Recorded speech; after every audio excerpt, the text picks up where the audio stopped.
శ్రీ రామకృష్ణ ప్రభ ఛానల్ను చూడండి, మాసపత్రికను చదవండి.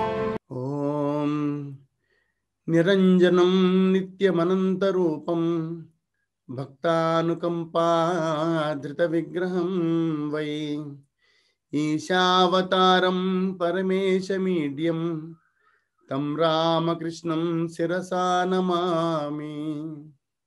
శ్రీరామకృష్ణ ప్రభ యూట్యూబ్ ఛానల్ ప్రేక్షకులందరికీ నమస్కారం. ఈ రోజున ఒక ప్రత్యేకమైన చర్చా కార్యక్రమాన్ని నిర్వహిస్తున్నాం. మీ అందరికీ స్వాగతం. ఈ చర్చా కార్యక్రమంలో పూజ్యస్వామి సేవ్యానందజీ మహారాజ్ మనతో పాటు పాల్గొంటున్నారు. స్వామి సేవ్యానందజీ మహారాజ్ వారు విజయవాడ రామకృష్ణ మిషన్లో పనిచేస్తూ ఉన్నారు. అలాగే నా పేరు అమిరపు నటరాజన్. నేను బాపట్ల రామకృష్ణ సేవా సమితిలో పనిచేస్తూ ఉంటాను. మా ఇద్దరితో పాటు ఇవాళ ఇద్దరు యువ కార్యకర్తలు మనతో పాటు ఈ చర్చా కార్యక్రమంలో పాల్పంచుకుంటున్నారు. ఒకళ్ళు ధాత్రి, అలాగే మరొకరు రినీషా. వాళ్ళిద్దరు కూడా ఈ రోజున ఈ చర్చా కార్యక్రమంలో పాల్గొబోతున్నారు. ముందుగా ఈ చర్చా కార్యక్రమం కమ్యూనికేషన్ అనే అంశం గురించి, కమ్యూనికేషన్ అంటే భావ వ్యక్తీకరణ, ఈ అంశం గురించి ఈ రోజున మనం చర్చించుకుందాం. అందరికీ స్వాగతం. ముందుగా నేను ధాత్రిని, రినీష్ని తమను తాము పరిచయం చేసుకోవాల్సిందిగా కోరుతున్నాను. ముందుగా ధాత్రి. అందరికీ నమస్కారం. నాకు ఈ అవకాశం ఇచ్చినందుకు స్వామీజీ గారికి, నటరాజన్ గారికి ధన్యవాదాలు. నా పేరు ధాత్రి.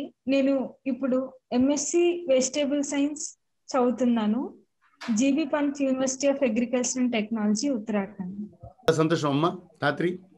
అలాగే రినీషా. అందరికీ నమస్కారం. నా పేరు రినీషా. నేను హైదరాబాద్లో ఫిజికల్ డిజైన్ ఇంజనీర్గా వర్క్ చేస్తున్నాను. ఇప్పుడు వర్క్ ఫ్రమ్ హోమ్ విజయవాడ నుంచి చేస్తున్నాను. ఇట్లా కమ్యూనికేషన్ గురించి మాట్లాడటం కోసం నాకు ఇందులో అవకాశం వచ్చినందుకు నేను చాలా ఆనందంగా ఫీల్ అవుతున్నాను. మీ అందరితో నా వ్యూస్ షేర్ చేసుకుంటున్నందుకు నాకు చాలా హ్యాపీగా ఉంది. చాలా మంచిదమ్మా రినీషా. ఈ రోజున కమ్యూనికేషన్ అంటే మన మనసులో ఉన్న ఆలోచనని పక్క వాళ్ళకి చెప్పడం అనేది. చాలా సులభంగా మాట్లాడితే అంతే కదా. నా మనసులో నేనేం ఆలోచిస్తున్నాను, లేకపోతే నేను పక్క వాళ్ళకి ఏం చెప్పాలనుకుంటున్నాను అన్నది పక్క వాళ్ళకి చెప్పే పని, దాన్ని మనం కమ్యూనికేషన్ అంటాం. అది ఎంత బాగా చేయాలన్నది మనం ఆలోచించాలి. ఈ విషయాన్ని గురించి ఈరోజు చర్చించుకుందాం. ముందుగా రినీషాని మాట్లాడమని కోరుతున్నాను. రినీషా, మాట్లాడమ్మా. కమ్యూనికేషన్ అంటే మనం వ్యక్తపరచడం అని చెప్తూ ఉంటాం కదా. అంటే మన గురించి మనం చెప్పే ప్రతి మాటలో అది మన గురించి అన్నట్టు అర్థం వస్తుంది. మనం అన్ని నోటితో చెప్పినవే కాదు. కమ్యూనికేషన్ అంటే మనం మాట్లాడే తీరు కానీ, మన బాడీ లాంగ్వేజ్ కానీ, మనం ఎక్స్ప్రెషన్స్ కానీ అన్ని కన్సిడర్ అవుతూ ఉంటాయి. మనం మాట్లాడిన మాటలు అది ఎవరు వింటున్నారు అనే దాన్ని బట్టి కూడా ఆ కమ్యూనికేషన్ రిజల్ట్ అనేది డిపెండ్ అయి ఉంటుంది. కమ్యూనికేషన్ అంటే అది ఈ రోజుదే రేపటిదో కాదు, ఎప్పటి నుంచో మన సివిలైజేషన్ స్టార్ట్ అయినప్పటి నుంచి వస్తూ ఉన్నది కమ్యూనికేషన్. ఒకవేళ ఈ కమ్యూనికేషన్ కనుక కరెక్ట్ వేలో జరిగి ఉండకపోతే ప్రతి వచ్చే జనరేషన్ కొత్త జనరేషన్ అయి ఉండేది. అంతకు ముందున్న జనరేషన్స్ నుంచి వాళ్ళు సంపాదించిన నాలెడ్జ్ కానీ, వాళ్ళకున్న ఎక్స్పీరియన్సెస్ కానీ, వాళ్ళు తెలుసుకున్నవి కానీ నెక్స్ట్ జనరేషన్ కి పాస్ చేశారు కాబట్టి మనం ఇప్పుడు ఇంత సివిలైజ్డ్ గా ఉంటున్నాం. అంత వాల్యూ ఉంది కమ్యూనికేషన్ కి. ఇంకా చెప్పాలంటే ఒకవేళ ఈ కమ్యూనికేషన్ లేకుండా ఉండుంటే మనం ఎప్పట్లానే అదే మళ్ళీ ఫైర్ మనమే కనుక్కోవాల్సి వచ్చేది. అవి ఒక చోటు నుండి ఒక చోటుకి ట్రాన్స్ఫర్ జరిగింది కాబట్టి ఈ సైకిల్ అనేది నడుస్తుంది. చాలా బాగుందమ్మా రినీషా. అలాగే ధాత్రి. ఈ భావ వ్యక్తీకరణ అనేది మన జీవితంలో ఎంత ముఖ్య పాత్ర వహిస్తుందంటే, ఈ మానవ జీవితాలు కానీ, సంబంధాలు కానీ ముందుకు జరగాలంటే ఈ కమ్యూనికేషన్ అనేది కీలక పాత్ర వహిస్తుంది. ముఖ్యంగా మన చిన్ననాటి నుంచి చూస్తుంటే మన తల్లిదండ్రులు మనకి చెప్పే భావాలు, దాన్ని బట్టే మన విజయం కానీ, మన ఫ్యూచర్ కానీ డిపెండ్ అయి ఉంటుంది. తర్వాత స్టేజెస్ లో ఒక టీచర్ స్టూడెంట్ కి మధ్య ఉన్న కమ్యూనికేషన్, తర్వాత మన ఫ్రెండ్స్ కి మనకి జరిగే కమ్యూనికేషన్ మీద మన లైఫ్ స్టైల్ అనేది ఆధారపడి ఉంటుంది. మనకి మంచి భావ వ్యక్తీకరణ నైపుణ్యం ఉన్నట్లయితే మనం ఎన్నో విజయాలు సాధించగలుగుతాము. అలానే ఒక ఆటగాడు తన పిక్చర్ ద్వారా తన భావ వ్యక్తీకరణ చేయడం జరుగుతుంది.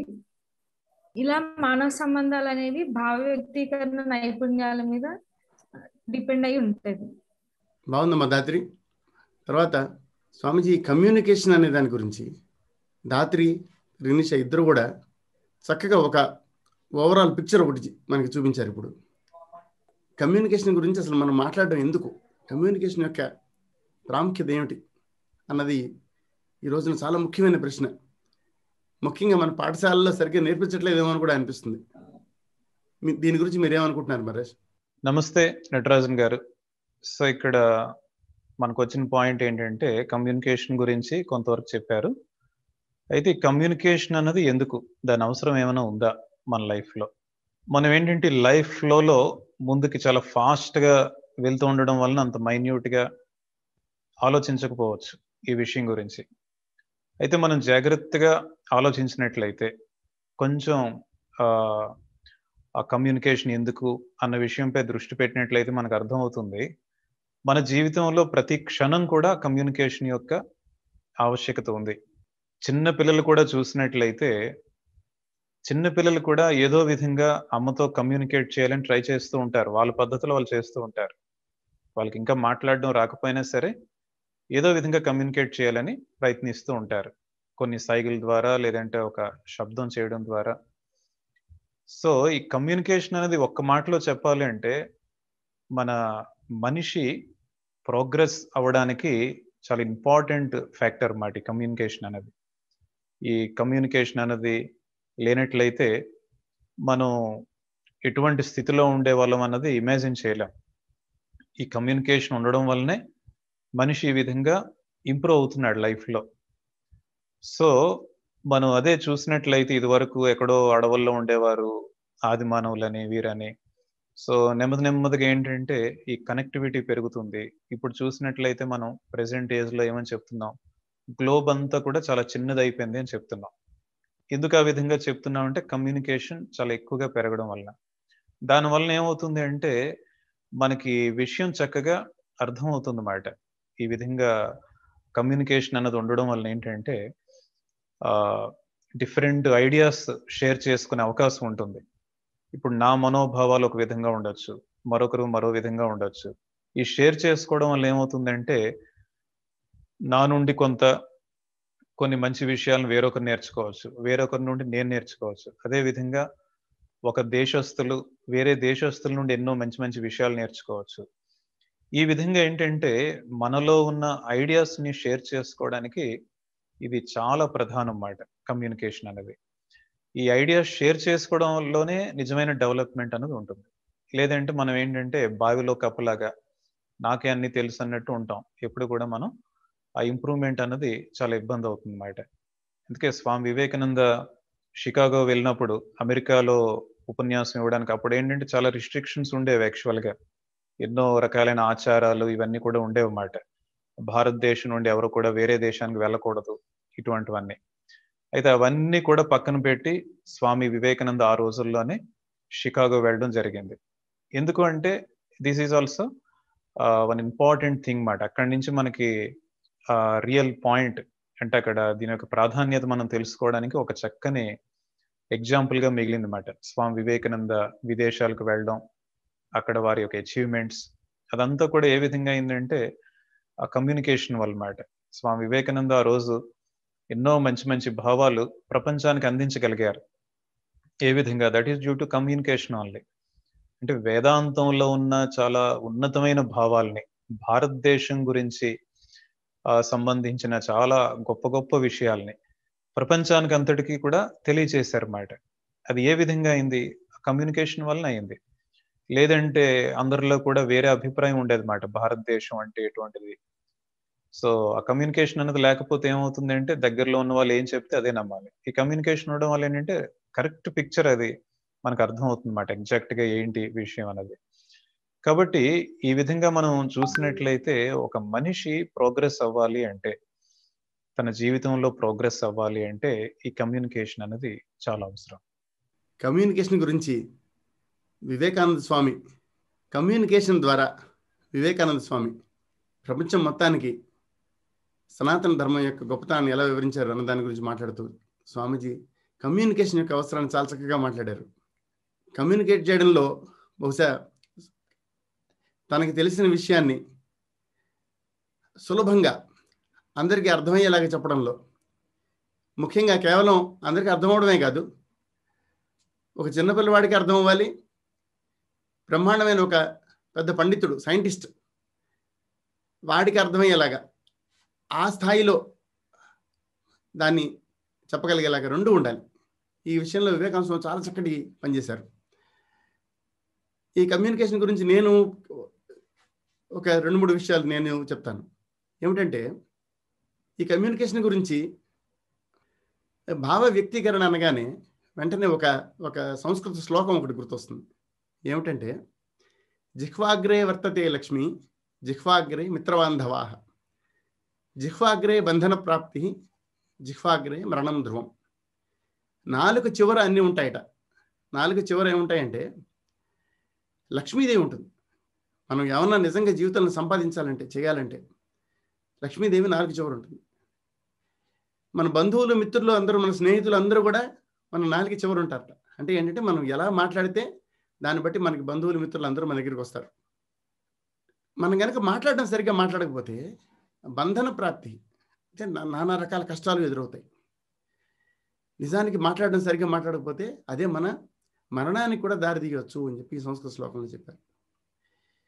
వివేకానంద స్వామి ఒక మాట అంటారన్నమాట. ఏంటంటే మనిషి ఎంత గొప్పవాడవుతాడు అన్నది అతడికి ఉన్న ఐడియాలని, అతడికి ఉన్న ఆలోచనలని, అతడికి ఉన్న భావాలని అతడు ఎంత బాగా పక్క వాళ్ళకి చెప్పగలుగుతాడు అన్నదాన్ని బట్టి ఆ మనిషి అంత గొప్పవాడవుతాడు. ఆయన ఇంకా ఒక మాట అంటారు. ఏమిటంటే భావాలు అందరికీ ఉంటాయి, ఆలోచనలు అందరికీ ఉంటాయి, గొప్ప గొప్ప ఆలోచనలు ఎన్నో చేస్తారు.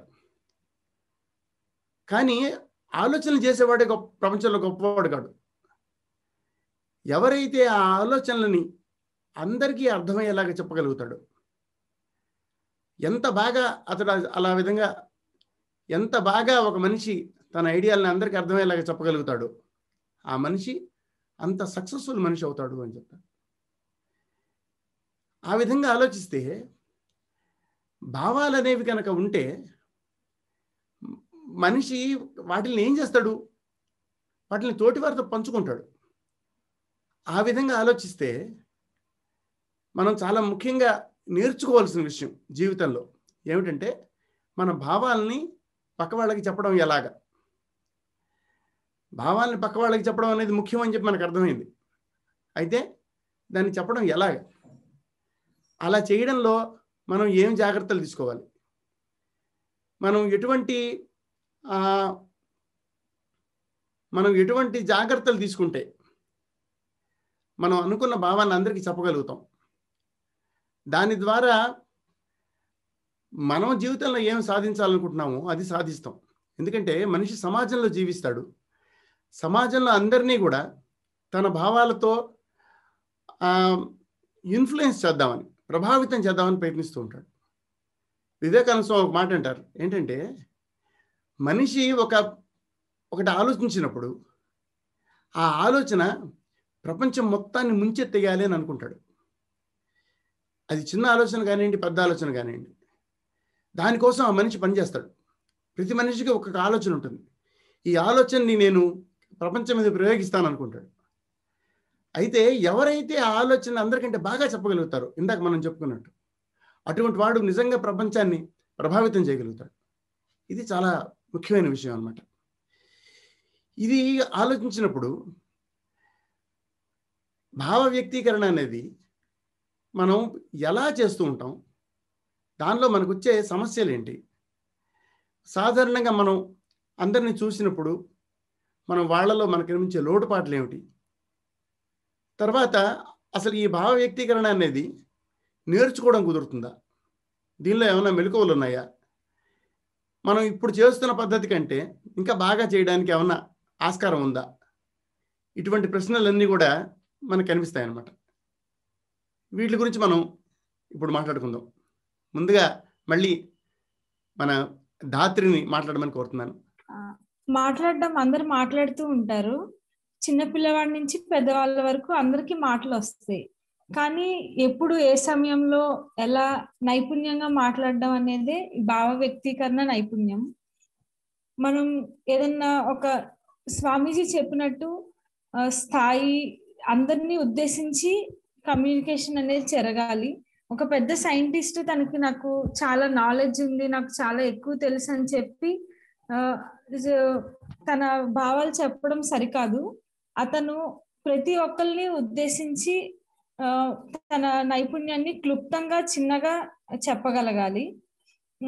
నా ఉద్దేశంలో నాకు తెలిసినంత వరకు సైంటిస్టులు ఉంటారు, వాళ్ళు పొలాల్లో ప్లాంట్స్ గురించి ఎంతో రీసెర్చ్ చేస్తూ ఉంటారు. కానీ వాళ్ళు రీసెర్చ్ చేసిందంతా వాళ్ళ నాలెడ్జ్ లో రైతులకు చెప్తే వాళ్ళకి అర్థం కాదు. రైతు భాషలో క్లుప్తంగా చెప్పగలగాలి, వాళ్ళకి అర్థమయ్యేటట్టు చెప్పగలగాలి. అప్పుడే వాళ్ళకి ఆ భావాలు అనేవి చేరతాయి. అంతేకాకుండా ఇతరులు వింటున్నారో లేదో తెలియకుండా మన భావాలే వాళ్ళ మీద రుద్దడం అనేది చేయకూడదు. Communication is a 2-way process అని చెప్తూ ఉంటారు. వినేవాళ్ళు ఉండాలి, చెప్పేవాళ్ళు కూడా ఉండాలి.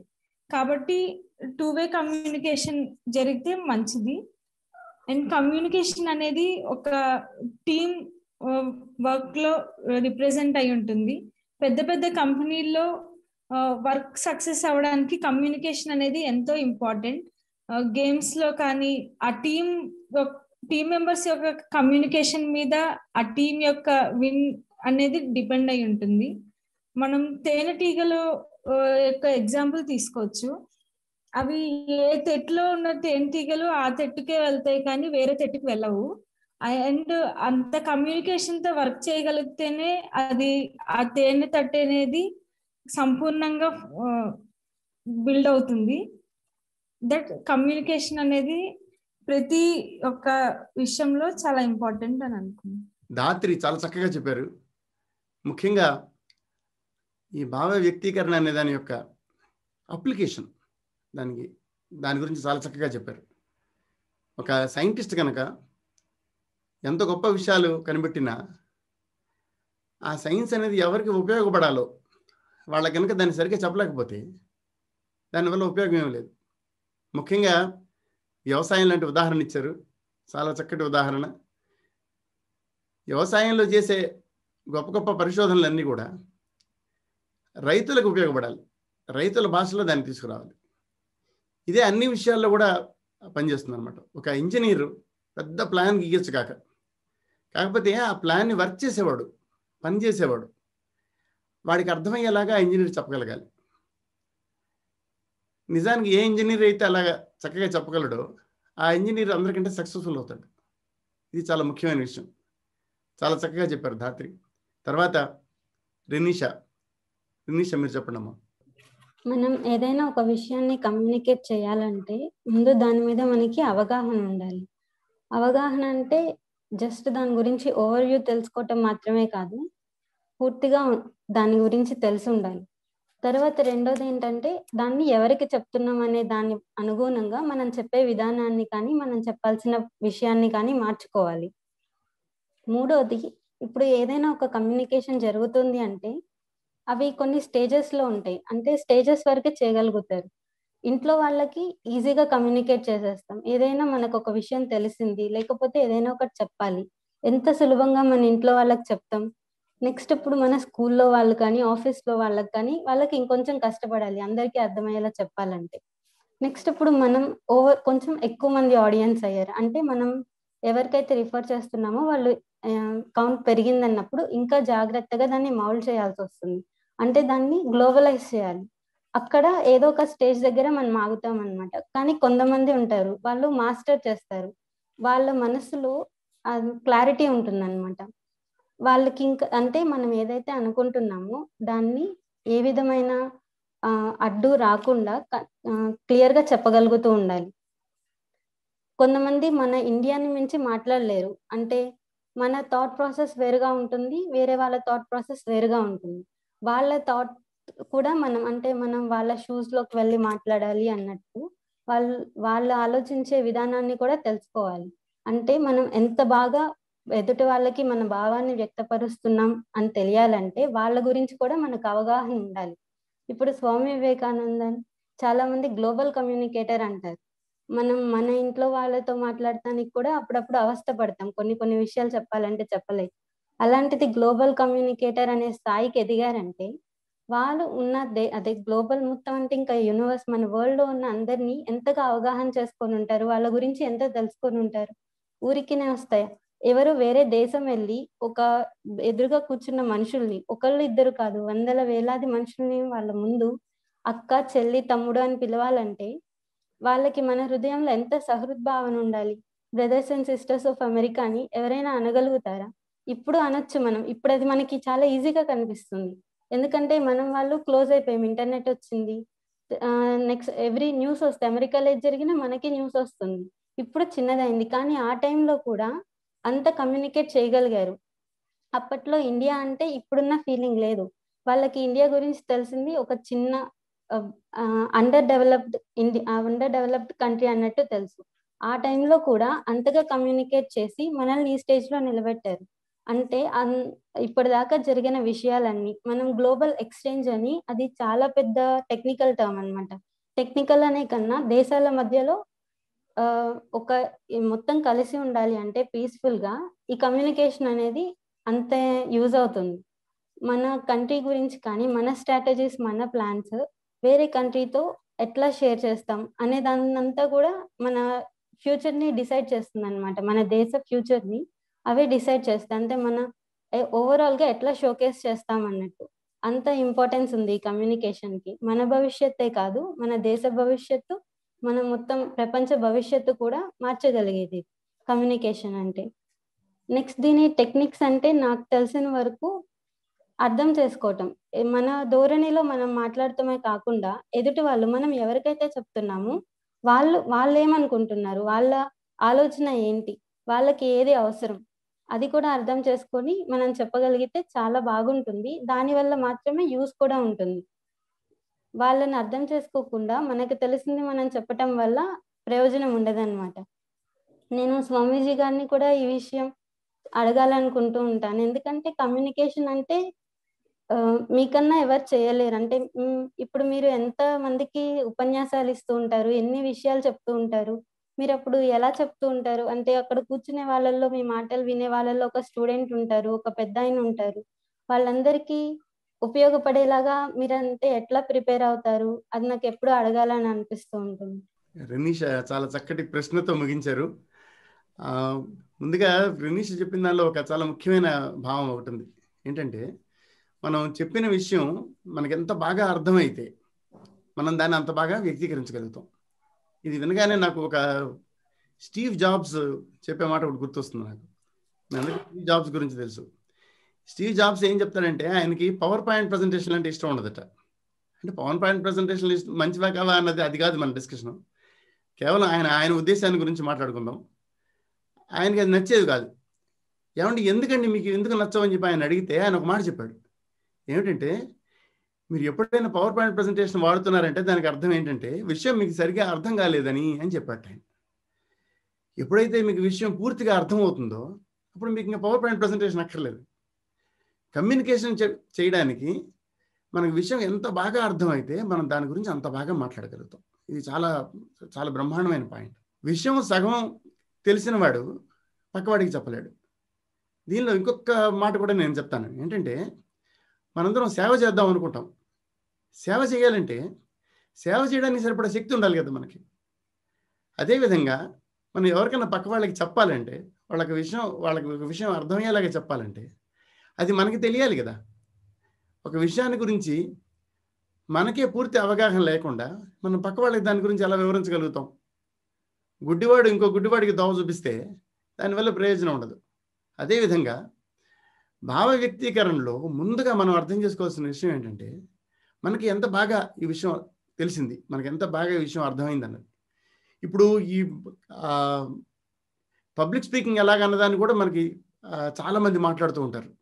వాళ్ళందరూ కూడా ఒక మాట చెప్తారు. ఏమిటంటే విషయాన్ని మీరు ఏ విషయాన్ని గురించి అయితే మీరు చెప్పదలుచుకున్నారో దాని గురించి మీకు చాలా చక్కటి అవగాహన ఉండాలి, థరో అండర్స్టాండింగ్ ఉండాలి అని చెప్పి వాళ్ళు చెప్తూ ఉంటారు. ఇది చాలా ముఖ్యమైన విషయం. అయితే ఎదురుకుండా కూర్చున్న వాళ్ళు రకరకాల మంది మనుషులు కనుక ఉంటే వాళ్ళందరికీ అర్థమయ్యేలాగా ఒక విషయాన్ని చెప్పడం ఎలా? ఇది చాలా మంచి ప్రశ్న. ముందుగా స్వామీజీ వారిని అడిగి దీని గురించి తెలుసుకుందాం. స్వామీజీ, రినీష చాలా చక్కటి ప్రశ్న వేశారు. చాలా మంది మనుషులు ఎదురుకుండా ఉంటే వాళ్ళకందరికీ అర్థమయ్యేలాగా మాట్లాడడం ఎలా? సో చాలా మంచి డిస్కషన్ జరుగుతుంది, స్టూడెంట్స్ కూడా చక్కగా చెప్తున్నారు. మనం రినీష్ అడిగిన ప్రశ్నకి సమాధానం చెప్పుకోవడానికి ముందు మన టాపిక్ ఒకసారి చూసినట్లయితే, ఫస్ట్ నేను ఆరంభంలోనే చెప్పాను, ఒక మనిషి ప్రోగ్రెస్ అవ్వాలన్నా, ఒక దేశం ప్రోగ్రెస్ అవ్వాలన్నా, యాజ్ ఎ హోల్ ఈ ప్రపంచం అంతా కూడా ప్రోగ్రెస్ అవ్వాలి అంటే ఈ కమ్యూనికేషన్ అనేది చాలా ఆవశ్యకమై ఉందని చెప్పుకున్నాం. మనం చాలా ప్రధానమైన అంశం అని చెప్పుకున్నాం. కాబట్టి మనకి ప్రోగ్రెస్ అవ్వడానికి ఓవరాల్గా ఎవరు ప్రోగ్రెస్ అవ్వాలన్నా సరే కమ్యూనికేషన్ చాలా ఇంపార్టెంట్ చెప్పుకున్నాం. నెక్స్ట్ పాయింట్లో ఏమని వచ్చింది అంటే, ఈ కమ్యూనికేషన్ విషయంలో సాధారణంగా ఎక్కువ మంది చేసే పొరపాట్లు ఏంటి, వాటిలో ఉన్న మెలకువలు ఏంటి అని కూడా ఒక పాయింట్ వచ్చింది. ముందు ఈ విషయం గురించి మనం చూసినట్లయితే, ఎక్కువ మంది చేసే పొరపాటు ఒక మాటలో చెప్పుకోవాలి అంటే, ఈ కమ్యూనికేషన్లో ఏదో చెప్పాలనే తాపత్రయం ఎక్కువ ఉంటుంది కానీ వినాలనే తాపత్రయం చాలా తక్కువ మందిలో ఉంటుంది అన్నమాట. అంటే ఎవరితోనైనా మాట్లాడుతున్నప్పుడు ఒకరి భావాల్ని ఒక వ్యక్తి ఏమనుకుంటాడంటే, నేను అనుకుంటున్నదంతా చెప్పేయాలి అనుకుంటాడు. అయితే ఆ రెండో మనిషి కూడా, ఎదురుగా ఉన్న మనిషి ఎప్పుడైనా చెప్పాలనుకున్నప్పుడు, ఇన్ బిట్వీన్ ఏమైనా భావాలు పంచుకోవాలనుకున్నప్పుడు వీళ్ళంత ఆసక్తి చూపించరన్నమాట. ఇది మనం చాలా సందర్భాల్లో అబ్జర్వ్ చేస్తూ ఉంటాం. బట్ యాక్చువల్గా ఇక్కడే మనం గుర్తుంచుకోవాల్సిన టెక్నిక్ ఏంటంటే, ఎవరైతే బాగా వినగలరో వారే బాగా చెప్పగలరు. కొంతమంది స్వామీజీల్లో కూడా, సీనియర్ స్వామీజీల్లో చూస్తూ ఉంటాం అన్నమాట. వాళ్ళు ఏంటంటే, ముందు ఎవరైనా డివోటీస్ కానీ, మరొకరు స్టూడెంట్స్ కానీ, యూత్ కానీ వచ్చినప్పుడు వాళ్ళు ఏంటంటే వినడానికి ఎక్కువ టైం తీసుకుంటారు అన్నమాట. ఫస్ట్ వాళ్ళు చెప్పేవన్నీ వింటారు, అప్పుడు వాళ్ళు చెప్పాలనుకున్నది కూడా చెప్తారన్నమాట. దాంట్లో ఏమవుతుంది అంటే, ఎగ్జాక్ట్గా వాళ్ళకి ఏమి కావాలి అనేది ఒక అవగాహన వస్తుందన్నమాట. మనం చెప్పాలనుకున్నదే మనం చెప్పుకుంటూ వెళ్ళిపోయామంటే వారికి యాక్చువల్గా ఏం కావాలి, వారికి కావాల్సింది ఏంటన్నది మనకు సరైన అవగాహన ఉండదు అప్పుడు. కాబట్టి మనం గుర్తుంచుకోవాలి, ఈ కమ్యూనికేషన్లో ఎక్కువ మంది చేసే పొరపాటు చెప్పాలని ఉన్నంత ఉత్సాహం వినాలి అన్న దాంట్లో ఉండకపోవడం.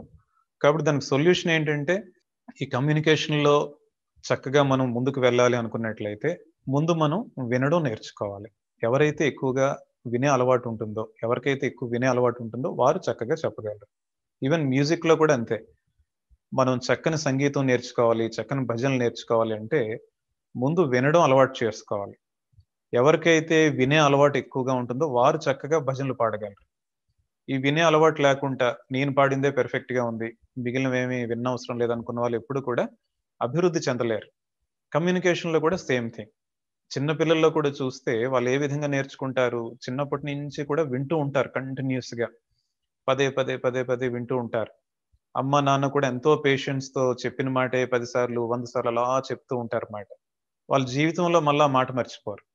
ఒకసారి లాంగ్వేజ్ నేర్చుకున్నారు అంటే ఆ లాంగ్వేజ్ ఇంకా చిన్నపిల్లలు ఎంత పెద్ద అయినా సరే మర్చిపోవడం ఉండదు. ఎందుకంటే ఆ వినడం అన్నది అంత ఎక్కువగా అవడం వల్ల మాట.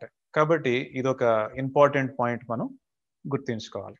నెక్స్ట్ పాయింట్ గుర్తుంచుకోవాల్సింది ఏంటంటే, ఇదివరకే మన స్టూడెంట్స్ చెప్పినట్లుగా మనం ఏదైనా ఒక విషయాన్ని చెప్పాలనుకున్నప్పుడు ముందు మనకి ఆ విషయంపై ప్రాపర్ నాలెడ్జ్ ఉండాలి. ఆ నాలెడ్జ్ ఉన్నప్పుడు ఏమవుతుందంటే మనకు తెలియకుండానే మనలో కాన్ఫిడెంట్ లెవెల్స్ కూడా పెరుగుతాయి. ఆ పర్టికులర్ టాపిక్ గురించి ఏమైనా చెప్పాలి అంటే, మాట్లాడాలి అంటే. ఎందుకు అంటే ముందుగానే ఆ విషయంపై అవగాహన ఉండడం వలన మనం చెప్పేటప్పుడు చాలా కాన్ఫిడెంట్గా చెప్పగలం అన్నమాట. ఎటువంటి సంకోచం లేకుండా చెప్పగలం. కాబట్టి ఆ కాన్ఫిడెంట్ లెవెల్స్ మనలో పెరగాలి. కమ్యూనికేషన్ చేస్తున్నప్పుడు ఏంటంటే కాన్ఫిడెంట్గా చెప్పగలగాలి. అంటే ఫామ్గా చెప్పగలగాలి, ఎస్ నేను ఇది చెప్తున్నానంటే ఇది కరెక్టే అని. అట్ ద సేమ్ టైం అవతల వాళ్ళు ఎప్పుడైతే ఎదురుగా ఉన్నవారు ఏమైనా చెప్తున్నారో మన అభిప్రాయం మనం చెప్తాం మాట.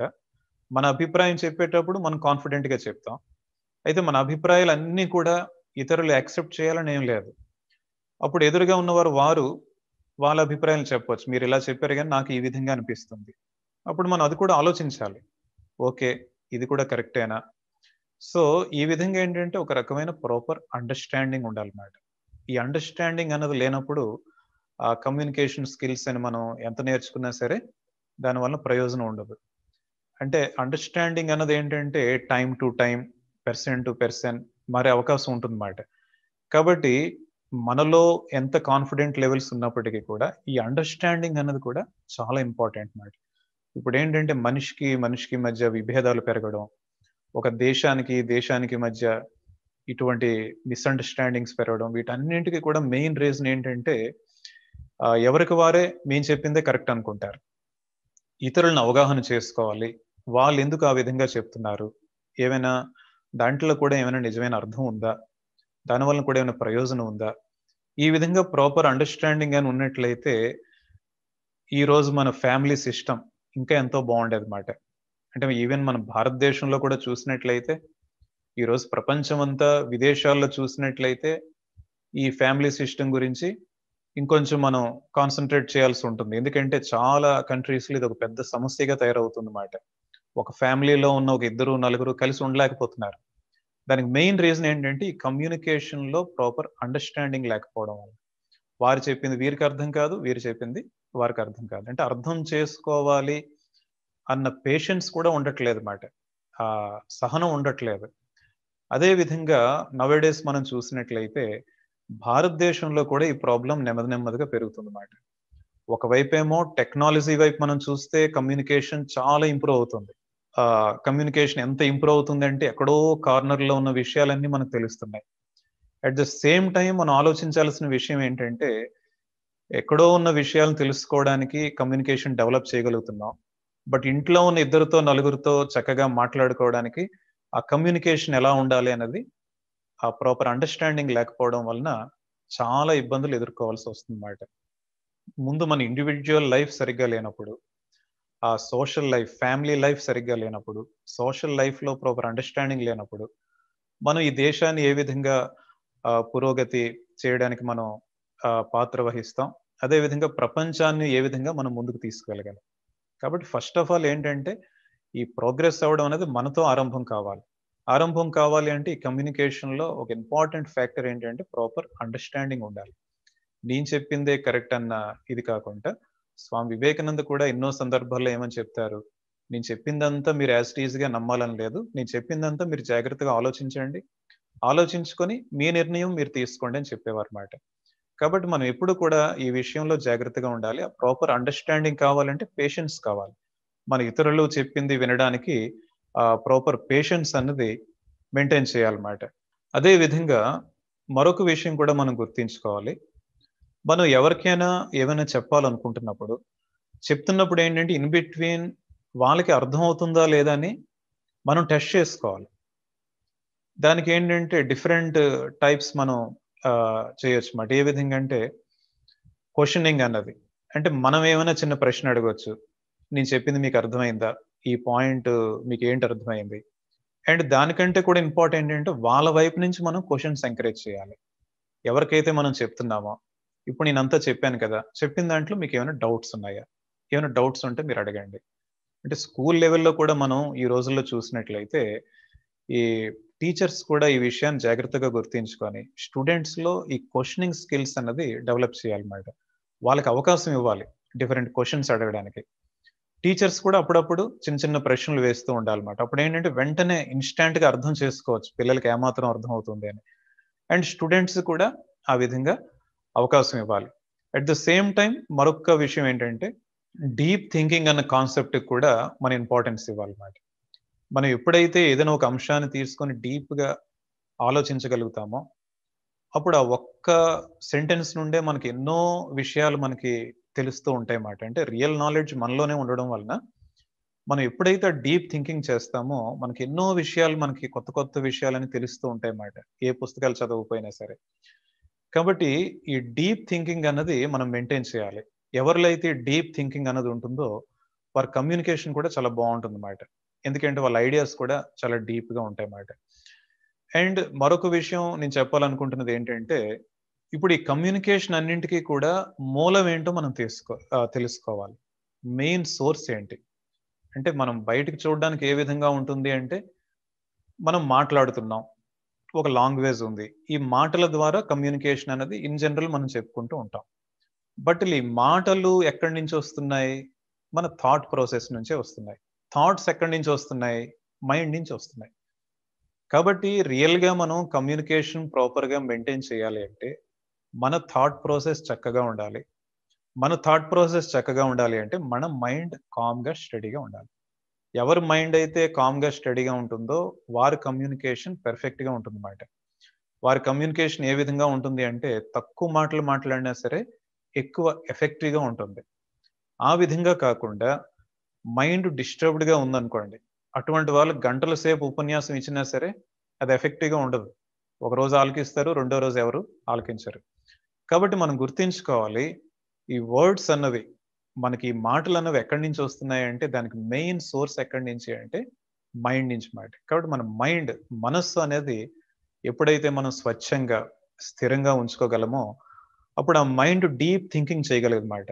ఆ డీప్ థింకింగ్ చేయడం వలన మనకి ఎన్నో డిఫరెంట్ మంచి మంచి ఐడియాస్ వస్తూ ఉంటాయి అన్నమాట. అదే విధంగా స్వామి వివేకానంద కొన్ని సందర్భాల్లో ఒక విషయం చెప్తారన్నమాట. ఏమనంటే మనం ప్రాక్టికల్గా చూడొచ్చు. కొన్ని సందర్భాల్లో ఏమవుతుంది అంటే ఒక వ్యక్తి మన దగ్గరకు వస్తాడు, వచ్చి ఎంతో చక్కని భాష మాట, అతని వాయిస్ ఎంతో బాగుంది, మంచి లాంగ్వేజ్ లో మాట్లాడుతున్నాడు, ఎంతోసేపు మాట్లాడినప్పటికీ మన పైన పెద్దగా ఇన్ఫ్లుయెన్స్ చేయలేదు. అయితే మరొక రోజు మరొక సందర్భంలో మరొక వ్యక్తి వస్తాడు. ఆ వ్యక్తి భాష అంత సరిగ్గా ఉండకపోవచ్చు, గ్రామర్ అంత కరెక్ట్గా ఉండకపోవచ్చు, ఆ మాట్లాడే విధానం ఎంతో సింపుల్ లాంగ్వేజ్ లో మాట్లాడతారు, చాలా చిన్న చిన్న మాటలు మాట్లాడతారు, అయినప్పటికీ కూడా మన పైన ఎంతో ఇన్ఫ్లుయెన్స్ చూపిస్తుంది. What is the reason? ఎందుకు ఆ విధంగా అవుతుంది అంటే ఎక్కువ మంది ఏమనుకుంటారంటే కమ్యూనికేషన్ స్కిల్స్ మనం డెవలప్ చేయాలి అంటే మనం చూడడానికి ఏదో హుందాగా ఉండాలి, మాట్లాడే భాష కూడా ఒకవేళ ఇంగ్లీష్ అయినట్లయితే ఏదో మంచి మంచి వర్డ్స్ అన్ని డిక్షనరీలో వెతుక్కొని చెప్పాలి, కొంచెం కఠినంగా ఉండాలి, మరి సింపుల్ గా ఉండకూడదు లాంగ్వేజ్. ఇటువంటివన్నీ చాలా క్యాలిక్యులేషన్స్ ఉంటాయి. అయితే ఈ విధంగా ఎందుకు అవుతుంది? ఆ విధంగా మనం ఎంత ట్రై చేసినా సరే అది ఎఫెక్టివ్గా ఉండట్లేదు. కొంతమంది చాలా సింపుల్ లాంగ్వేజ్ లో చెప్పేస్తూ ఉంటారు, అది చాలా ఎఫెక్టివ్గా ఉంటుంది. ఈ రెండింటికి డిఫరెన్స్ ఎక్కడి నుంచి వస్తుంది అంటే పర్సనాలిటీ మాట, వారిలో ఉన్న వ్యక్తిత్వం. అంటే మైండ్ కంటే కూడా ఇంకొంచెం మనం డీప్గా ఆలోచిస్తే థాట్ ప్రాసెస్, నెక్స్ట్ మైండ్, ఇంకొంచెం డీప్గా వెళ్తే పర్సనాలిటీ మాట. ఎవరిలో అయితే నిజమైన వ్యక్తిత్వం ఉందో, ఎవరైతే ఒక చక్కని జీవితాన్ని లీడ్ చేస్తున్నారో అటువంటి వాళ్ళు రెండు మాటలు చెప్తే చాలు మాట, మన జీవితానికి సరిపడే సందేశం అంతా వచ్చేస్తుంది. రామకృష్ణ పరమహంస వారి మాటలు చూసినట్లయితే రామకృష్ణ కథామృతం మనం చదువుతూ ఉంటే చిన్న చిన్న మాటల్లో ఉంటాయి, చిన్న చిన్న ఎగ్జాంపుల్స్ లో, చిన్న చిన్న కథల్లో, ఉపనిషత్తుల్లో ఉన్న విషయాలు కూడా చక్కగా అందరికీ అర్థమయ్యేటట్టు చెప్తూ ఉంటారు అన్నమాట. ఇది ముఖ్యంగా మనం గుర్తించుకోవాలి. కమ్యూనికేషన్లో ఏంటంటే మనకి వ్యక్తిత్వం అనేది ప్రాపర్గా లేకపోయినట్లయితే, ఈ మైండ్ అన్నది ప్రాపర్గా స్వచ్ఛంగా లేనట్లయితే ఏమవుతుంది అంటే మనం చిన్న విషయాల్ని చెప్పడానికే అది ఎంతో కాంప్లికేట్ చేసేస్తూ ఉంటాం అన్నమాట. చాలా చిన్న విషయాలను ఇతరులకు చెప్పాలనుకుంటాం, మనకు తెలియకుండానే ఆ విషయాన్ని ఎంత కాంప్లికేట్ చేస్తామంటే అది ఎవరికీ అర్థం కాదు. అయితే మహాపురుషుల జీవితాల్లో మనం చూసినట్లయితే ఒక రామకృష్ణుల వారు, స్వామి వివేకానంద వారి లిటరేచర్ చూసినట్లయితే మనం చక్కని స్టోరీస్తో, చక్కని ఎగ్జాంపుల్స్తో, సింపుల్ వేలో చాలా హైయెస్ట్ ఐడియాస్ కూడా చెప్తూ ఉంటారు అన్నమాట. కాబట్టి కమ్యూనికేషన్లో ఈ పాయింట్ మనం జాగ్రత్తగా గుర్తించుకోవాలన్నమాట. చాలా హైయెస్ట్ ఐడియాస్ని కూడా చాలా సింపుల్ వేలో మనం చెప్పగలగాలి. అందుకే స్వామి వివేకానంద అంటారు కదా, మనం చెప్పేటప్పుడు ఆ టీచింగ్ ఏ విధంగా ఉండాలి అంటే ఎదుటివారు ఏ స్థాయిలో ఉన్నారు ఆ స్థాయికి మనం చేరుకొని చెప్పగలగాలన్నమాట. అదర్వైజ్ మనకి ఎంత క్వాలిఫికేషన్స్ ఉన్నా, లేదంటే ఎంత నాలెడ్జ్ ఉన్నా సరే దానివల్ల ప్రయోజనం లేదు. ఎందుకంటే మన భావాల్ని ఎదుటి వాళ్ళకి అర్థమయ్యే రీతిలో చెప్పలేకపోతే then what is the use? అదే విధంగా మరొక పాయింట్ నేను చెప్పాలనుకుంటున్నాను. ఈ కమ్యూనికేషన్ అనేది ఎక్కువ మంది ఏమనుకుంటారు అంటే మనిషికి మధ్య జరిగే కమ్యూనికేషన్ లాంగ్వేజ్ తో ముడిపడి ఉంది అని అనుకుంటారు. అంతే, ఇన్ జనరల్ మనం చూసేది అదే కదా, మాటల ద్వారా ముడిపడి ఉంటుంది. ఒక మనిషి మరొక మనిషితో కమ్యూనికేట్ చేయాలంటే మాటలు నోటి ద్వారా కావచ్చు, లేదంటే ఈమెయిల్ ద్వారా కావచ్చు, లెటర్ ద్వారా కావచ్చు, ఏదో విధంగా మనలో ఉన్న భావాన్ని వ్యక్తపరచాలి. ఇంకొంచెం మనం డీప్గా ఆలోచిస్తే కమ్యూనికేషన్ ఏ విధంగా ఉంటుంది అంటే మైండ్కి మధ్య ఉంటుంది అన్నమాట కమ్యూనికేషన్ అనేది. మనం ఒకరితో ఏమి మాట్లాడకపోయినా సరే మనం మైండ్లో ఒక మంచి ఆలోచన చేసినట్లయితే, అది ఎంతో మందిని ప్రభావం చూపిస్తూ ఉంటుందన్నమాట. మనం లెక్చర్స్ ఏమి ఇవ్వకపోయినా సరే, ఎక్కడో గుహల్లో కొండల్లో ఒక సాధువు చాలా ప్రగాఢమైన ఆలోచనలో మునిగిపోయి చక్కని తపస్సు చేసినట్లయితే, ఒక మంచి ఆలోచన చేసినట్లయితే పవిత్రమైన మనసుతో, ఆ ఒక్క ఆలోచన ప్రపంచం అంతటినీ కూడా ఇన్ఫ్లుయెన్స్ చేయగలదన్నమాట. కాబట్టి ఇక్కడ కమ్యూనికేషన్ అన్నది ఏ విధంగా అవుతుంది? మైండ్కి మధ్య జరుగుతుంది. దానికి ఎటువంటి భాష అవసరం లేదు, మనసు భాష మాట. ఎవరు కూడా మాట్లాడిన అవసరం లేదు, ఏ ప్రసంగాలు అవసరం ఉండదు. కాబట్టి this is also another kind of communication అన్నమాట. అంటే కమ్యూనికేషన్ మాటల ద్వారా మాత్రమే కాదు, ఇంకొంచెం మనం డీప్ గా వెళ్ళినట్లయితే మనసు ద్వారా కమ్యూనికేషన్ అవుతుందన్నమాట. ఇంకొంచెం మనం జాగ్రత్తగా ఆలోచించినట్లయితే మరొక ఆసక్తికరమైన అంశం ఏంటంటే, శారదమ్మ జీవితంలో ఈ విషయం మనం చూడొచ్చు మాట. అంటే ఒక రకమైన నిశ్శబ్దం ద్వారా కమ్యూనికేషన్, ఇది ఎవరం కూడా మనం ఊహించిన విషయం మాట. కమ్యూనికేషన్ అనేసరికి అక్కడ ఏదో శబ్దం ఉంటుంది అనుకుంటాం. బేసిక్ గా మనం చూసినట్లయితే చిన్నపిల్లలు కూడా ఏదో శబ్దం చేయడం ద్వారా లేదంటే మరొకటో ఈ విధంగా కమ్యూనికేట్ చేయాలని అనుకుంటారు. ఇక్కడ ఎటువంటి శబ్దం లేకుండా నిశ్శబ్దంగా కమ్యూనికేట్ చేయడం, నిశ్శబ్దం ద్వారా కూడా కమ్యూనికేట్ చేయొచ్చు అన్న విషయం మనం శారదమ్మ జీవితంలో, కొంతమంది మహాపురుషుల జీవితాల్లో మనం చూడొచ్చు అన్నమాట. ఏ విధంగా అంటే, శారదమ్మ దగ్గరికి ఎంతో మంది భక్తులు వెళ్తూ ఉండేవారంట. వెళ్ళేటప్పుడు ఏంటంటే ఎన్నో ప్రశ్నలతో వెళ్తూ ఉండేవారు అన్నమాట. ఎన్నో సమస్యలు మనసులో ఉండి అవన్నీ తీర్చుకోవాలని వెళ్తూ ఉండేవారు, శారదమ్మతో ఈ విషయాలన్నీ చెప్పుకోవాలని. వెళ్ళినప్పుడు అక్కడ ఏమైంది అంటే, శారదమ్మ దగ్గరలో కూర్చునేవారు ప్రణామం చేసుకొని. కూర్చునే కాసేపు తర్వాత అక్కడ ఏమైందో వాళ్ళకే తెలియదు. అంటే అక్కడ వాళ్ళు ఎటువంటి ప్రశ్నలు అడగలేదు, శారదమ్మ కూడా ఎటువంటి సమాధానాలు చెప్పలేదు, నిశ్శబ్దంగా కూర్చున్నారు. ఆ కూర్చోవడంలోనే, నిశ్శబ్దంగా ఉండడంలోనే వారి సమస్యలన్నీ కూడా తీరిపోయాయి అన్నమాట. తిరిగి వెళ్ళేటప్పుడు మైండ్ ఫ్రెష్ గా ఉండేది, మనసులో ఎటువంటి సమస్యలు లేవు, ఎటువంటి సందేహాలు కూడా లేవు. ఇది ఏ విధంగా జరిగింది? ఎప్పుడైతే ఆ స్పిరిచువల్ మైండ్ అంత పవర్ఫుల్ గా ఉంటుందో, ఆ సర్కిల్లోకి మనం వెళ్ళి కొంచెం టైం కానీ మనం స్పెండ్ చేయగలిగితే, మనం ఎటువంటి చర్చలు లేకుండా, ఎటువంటి ఎక్స్టర్నల్ కమ్యూనికేషన్ లేకుండా కూడా మనకు తెలియకుండానే ఒక రకమైన కమ్యూనికేషన్ జరుగుతుందన్నమాట. అంటే మైండ్కి కమ్యూనికేషన్ ఉన్నట్టే this is one kind of spiritual communication అన్నమాట. ఆ స్పిరిచువల్ లైఫ్ లో ఉన్న కమ్యూనికేషన్ ఎటువంటిది అంటే చాలా శక్తివంతమైనది అన్నమాట. అందుకే అప్పుడప్పుడు టెంపుల్స్కి వెళ్ళాలి, తీర్థ స్థలాలకు వెళ్ళాలి, ఇవన్నీ ఎందుకు చెప్తూ ఉంటారు అంటే, ఆ ఏరియాలో ఉన్నప్పుడే మనకు తెలియకుండానే వైబ్రేషన్స్ ఏ విధంగా ఉంటాయంటే ఆ స్పిరిచువల్ కమ్యూనికేషన్ జరుగుతూ ఉంటుంది అన్నమాట. ఆ విధంగా జరగడం వల్ల ఏంటంటే మనకు తెలియకుండానే ఎన్నో సమస్యలు పరిష్కారం అయిపోతూ ఉంటాయి అన్నమాట. కాబట్టి మనిషికి మధ్య కమ్యూనికేషన్, మైండ్కి కమ్యూనికేషన్, అదేవిధంగా స్పిరిచువల్ కమ్యూనికేషన్, ఇంకొంచెం మనం హైయెస్ట్కి వెళ్ళినట్లయితే ఒక హ్యూమన్ బీయింగ్కి భగవంతునికి మధ్య జరిగే కమ్యూనికేషన్ అన్నమాట. మనిషికి భగవంతునికి మధ్య కమ్యూనికేషన్ అన్నది ఉంటుంది. ఇది ఎన్నో విధాలుగా ఉంటుంది. మనం జపం చేయడం అంటే ఏంటి? భగవంతుని యొక్క నామం స్మరించడం, ప్రార్థన చేయడం, భజనలు చేయడం, రామకృష్ణ కథామృతం వంటి పుస్తకాలు చదవడం, స్వామి వివేకానంద సాహిత్యం చదవడం, లేదు అంటే రామకృష్ణుల వారు స్వామి వివేకానంద చెప్పిన అంశాల మీద చర్చించుకోవడం, ఇదంతా కూడా ఒక విధంగా ఏంటంటే మనకు తెలియకుండానే భగవంతునితో కమ్యూనికేట్ అవ్వడానికి ట్రై చేస్తున్నాం అన్నమాట. దిస్ ఈజ్ హైయెస్ట్ కమ్యూనికేషన్ అన్నమాట. మనకి ఏ ఇబ్బందులు ఉన్నా సరే భగవంతునితో చెప్పుకోవాలి, అదే ప్రార్థన. మనకి ఏం మాట్లాడాలనుకున్నా సరే భగవంతునితో మాట్లాడాలి. రోజు మనం మంచిది చేస్తున్నా, పొరపాట్లు చేస్తున్నా భగవంతునితో చెప్పుకోవాలి. దట్ ఈస్ హైయెస్ట్ కమ్యూనికేషన్ అన్నమాట. ఆ కమ్యూనికేషన్ ఏంటంటే చాలా ప్యూర్ గా ఉంటుంది, మనకు మంచి మంచి సజెషన్స్ అంటూ ఉంటాయి. కాబట్టి కమ్యూనికేషన్ అనేది మనం మాటల వరకు మాత్రమే లిమిట్ చేసుకోకుండా ధ్యానం చేయడం అంటే ఏంటి? మనం భగవంతునితో కమ్యూనికేట్ అవ్వడానికి ఒక రకమైన గట్టి ప్రయత్నం అన్నమాట. కాబట్టి మనం గుర్తించుకోవాలి, ఈ కమ్యూనికేషన్స్ అన్ని కూడా మనం మర్చిపోకూడదు. కమ్యూనికేషన్ అంటే ఓన్లీ మాటల ద్వారా అవుతాయి, లేదంటే రాతల ద్వారా అవుతాయి, ఇది కాదు. ఇంకా ఎన్నో రకాల కమ్యూనికేషన్ గురించి మనం చెప్పుకోవచ్చు అన్నమాట. చివరిగా ఇప్పుడు రినీష్ అడిగిన ప్రశ్న ఏంటంటే ఆల్మోస్ట్ సమాధానం వచ్చినట్లే. అంటే ఒక్కొక్కసారి ఏంటంటే ఆడియన్స్ లో ఆ గ్రూప్ ఆఫ్ ఆడియన్స్ లోనే ఎన్నో రకాల స్వభావం కలవారు ఉంటారు. వాళ్ళందరినీ కూడా ఏ విధంగా అడ్రస్ చేసే అవకాశం ఉంటుంది, వాళ్ళందరికీ కూడా మనం ఏ విధంగా చెప్పే అవకాశం ఉంటుంది అంటే, మరలా మనకి ఇదే పాయింట్ వస్తుంది. ఫస్ట్ మనలో ఆ కన్విక్షన్ ఉండాలి.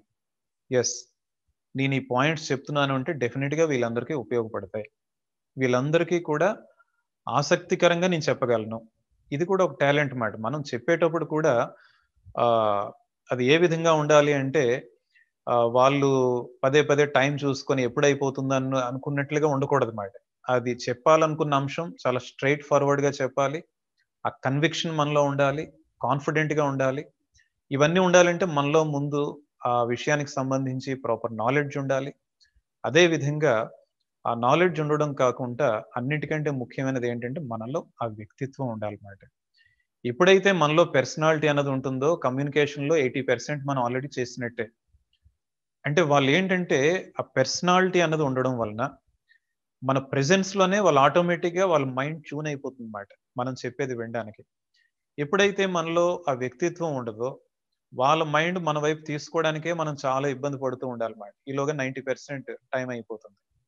కాబట్టి ఈ వ్యక్తిత్వం అన్నది అన్నిటికంటే కూడా ఇంపార్టెంట్ అన్నది నా ఉద్దేశం. ఎప్పుడైతే ఈ పర్సనాలిటీ అన్నది మనం రియల్గా డెవలప్ చేసుకోగలమో మన ప్రెజెన్స్ ఏమవుతుంది అంటే వాళ్ళలో ఒక రకమైన మంచి భావాన్ని కలిగిస్తుంది. వాళ్ళ మైండ్స్ మన వైపు ట్యూన్ అవుతాయి. వన్స్ ఎప్పుడైతే వాళ్ళ మైండ్స్ ఇటువైపు అట్రాక్ట్ అవుతున్నాయో మనం ఏం చెప్తే అది వెంటనే రిసీవ్ చేసుకుంటారు అన్నమాట. That is very important. ఒక టీచర్స్ క్లాస్లోకి వెళ్ళినప్పుడు కూడా ముందు స్టూడెంట్స్ వాళ్ళ మైండ్ ఇటువైపు ట్యూన్ అయ్యాయా లేదా అన్నది అబ్జర్వ్ చేయాలన్నమాట. లేదు అంటే మనం ఎన్ని విషయాలు చెప్తున్నా సరే అది సింపుల్గా టైం వేస్ట్ అవుతుంది. కాబట్టి ముందు మనం ఆ విషయాన్ని మెయింటైన్ చేయాలంటే మనలో వ్యక్తిత్వం ఉండాలన్నమాట. ఆ పర్సనాలిటీ అన్నది ఉండాలి. జస్ట్ ఒక చిన్న ఎగ్జాంపుల్ ఇది అర్థం అవడానికి చెప్తున్నాను. నేను విన్నది ఏంటంటే, ఇదివరకు నేను రామకృష్ణ ఆశ్రమం రాజ్కోట్లో ఉండేవాడిని. అప్పట్లో స్వామి భూతేశానందజీ మహారాజ్ అక్కడ అధ్యక్షులుగా ఉండేవారు మాట. వారు చాలా గొప్ప స్వామి శారదానందజీ మహారాజ్ వారి దగ్గర మంత్రదీక్ష తీసుకున్నారు మాట. స్వామి భూతేశానందజీ మహారాజ్ ఎంత గొప్ప స్వామీజీ అంటే అక్కడ పెద్ద హాస్టల్ ఉండేది మాట వారి సమయంలో. సో వారంతా కూడా చాలా పేద పిల్లలని, ట్రైబల్స్ అని, న్యాచురల్లీ కొంచెం నాయిసీగా ఉండేది మాట. అప్పుడప్పుడు స్వామి భూతేశానందజీ మహారాజ్ ఏం చేసేవారంటే అప్పుడప్పుడు క్యాంపస్ అంతా తిరుగుతూ హాస్టల్ దగ్గరికి వెళ్ళేవారు అన్నమాట. హాస్టల్ దగ్గరికి వెళ్ళేసరికి ఎప్పుడైనా ఎక్కువ గొడవగా కానీ ఉన్నట్లయితే ఒక్కసారి ఇలా పైకి చూసేవారు అన్నమాట. బిల్డింగ్ పైకి, అదొక 2 అంతస్తుల బిల్డింగ్ ఉంటుంది. 100కు పైగా పిల్లలు ఉంటారు అన్నమాట. ఒక్కసారి పైకి చూసేసరికి అందరూ సైలెంట్ అయిపోయారు అంటే ఏ మాటలు లేవు, ఏమీ లేవు మాట. జస్ట్ ఇలా పైకి చూసేసరికి అంతా కూడా అక్కడ కామ్గా అయిపోయేదంటే అట్మాస్ఫియర్ అంతా. అది ఏ విధంగా అంటే ఆయన చూసి భయం కాదు, వారిది ఏంటంటే చాలా లవింగ్ నేచర్ అన్నమాట స్వామి భూతేశానందజీ మహారాజ్. మరి ఏ విధంగా అంత సైలెంట్ అయిపోయేవారు? ఎక్కడి నుంచి వచ్చింది ఆ క్రమశిక్షణ అంటే భయంతో కాదు, అది పర్సనాలిటీ అన్నమాట. వారిలో ఎటువంటి వ్యక్తిత్వం ఉండేది అంటే ఈ స్వామీజీ వచ్చారంటే మనం ఇలా మాట్లాడడం సరికాదు అన్న అవగాహన ఎవరిలో వచ్చింది? అంత చిన్న పిల్లల్లో కూడా. ఈవెన్ వాళ్ళంతా కూడా స్కూల్ స్టూడెంట్స్ మాట. అంత చిన్న పిల్లల్లో కూడా ఎవరు ట్రైనింగ్ ఇవ్వకుండానే అది ఏ విధంగా వచ్చింది అంటే ఆ వ్యక్తిత్వం అన్నది అంత ఇన్ఫ్లుయెన్స్ చేస్తుంది కాబట్టి మనం గుర్తుంచుకోవాల్సింది ఏంటంటే ముందు మన మైండ్ స్టడీ చేసుకోవడానికి ప్రయత్నించాలి, మన పర్సనాలిటీని డెవలప్ చేసుకోవడానికి ప్రయత్నించాలి. అప్పుడు ఏంటంటే ఈ కమ్యూనికేషన్ ఎలా ఉండాలి, ఎవరిని మనం ఏ విధంగా ఇన్ఫ్లుయెన్స్ చేయొచ్చు, ఇవన్నీ కూడా వాటంతటవే మనకు తెలియకుండానే వచ్చేస్తూ ఉంటాయి అన్నమాట. కాబట్టి ఇది నటరాజన్ గారు. పూజ్యస్వామి సేవ్యానందజీ మహారాజ్ వారు కమ్యూనికేషన్లో ఉన్న అత్యంత ముఖ్యమైన విషయాలన్నింటినీ మనకి ఇప్పుడు చెప్పారు.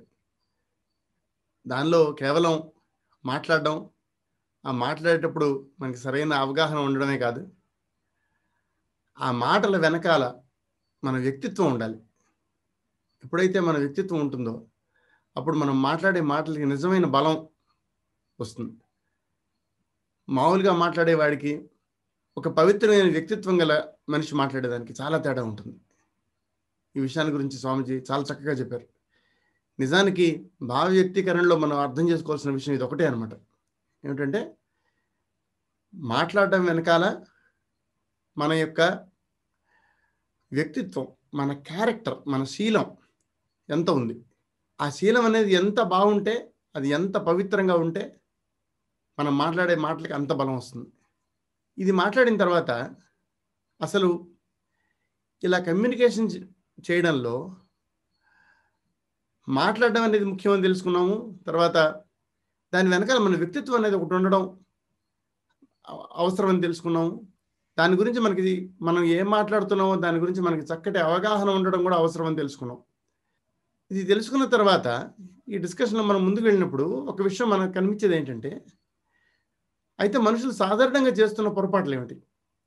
భావ వ్యక్తీకరణలో మనం అందరిని చూస్తున్నప్పుడు, నలుగురిని చూస్తున్నప్పుడు అక్కడ మనకు కనిపించే పొరపాట్లు ఏంటి? అవి మనలో కూడా ఉన్నాయేమో బహుశా. వాటిని మనం ఎలా సరి చేసుకోవాలి, ఇది మనం ఆలోచించాలి. అగ్రికల్చర్ కాలేజీలో నేను చదివే రోజుల్లో మా ప్రొఫెసర్ గారు ఒక ఆయన మాకు ఒక విషయం చెప్పారన్నమాట. ఏమిటంటే, మొదటి సంవత్సరంలోనే మేము చాలా ప్రజెంటేషన్స్ చేయాల్సి వచ్చేది. చాలా విషయాల గురించి వారానికి ఒకళ్ళ చొప్పున మాట్లాడాలి. అది 2-3 సార్లు మాట్లాడాల్సి వచ్చేది. ఆ ప్రొఫెసర్ గారు చాలా ఆయన పెద్ద సైంటిస్ట్. ఆయన వచ్చి వీటిలన్నింటిలో కూర్చునేవాళ్ళు. ఈ ఫస్ట్ ఇయర్ స్టూడెంట్లు, సెకండ్ ఇయర్ స్టూడెంట్లు మాట్లాడుతున్నవన్నీ వినేవాళ్ళు ఆయన. అంటే ఆయన ఉద్దేశం ఏంటంటే, వీళ్ళకి ఇంకా ఇది బాగా ఈ విషయాల గురించి అర్థమయ్యేలాగా చెప్పడం ఎలాగన్నది ఆయన ఉద్దేశం. అందుకని ఆయనకు వచ్చి చెప్పేవాళ్ళు. ఆయన ఆ సందర్భంలో ఒకసారి మాకు ఒక సలహా ఇచ్చారు. ఏమిటంటే, మీరు మాట్లాడుతున్నప్పుడు అవతల ఎవరు కూర్చున్నారు, ప్రొఫెసర్లు కూర్చున్నారా, పెద్దవాళ్ళు కూర్చున్నారా, లేకపోతే పిల్లలు కూర్చున్నారా, ఇంకోట ఏమీ పట్టించుకోవద్దు. ఆ విషయాన్ని అత్యంత సులభంగా వివరించడం ఎలాగా అని ఆలోచించండి. మీరు ఒక విషయాన్ని వివరించిన తర్వాత ఇంకా దానిలో అర్థం చేసుకోకుండా మిగిలిపోయేదేం ఉండకూడదు అనమాట. ఆ విధంగా మీరు దాన్ని వివరించాలి. అంటే ఏంటంటే, అన్నిటికంటే సులభమైన విషయంతో మొదలుపెట్టి అసలు ఎందుకు చేస్తున్నారు ఏమిటన్న చాలా బేసిక్ ఐడియాతో మొదలుపెట్టి ఆ విషయాన్ని పూర్తిగా వివరించండి. ఇది అన్నిటికంటే మంచి పద్ధతి ఆయన చెప్పేవాళ్ళు. కాబట్టి అంటే మనం మాట్లాడేటప్పుడు మనం అన్నిటికంటే ముఖ్యంగా చేయాల్సింది అవతల వాళ్ళు ఎవరున్నారు, ఎలా ఉన్నారు అన్న దానికంటే కూడా నేను ఈ మాటల్ని ఎంత వివరంగా నేను చెప్పగలుగుతున్నాను, ఎంత సులభంగా నేను చెప్పగలుగుతున్నాను అన్నది మనం గమనించాలి.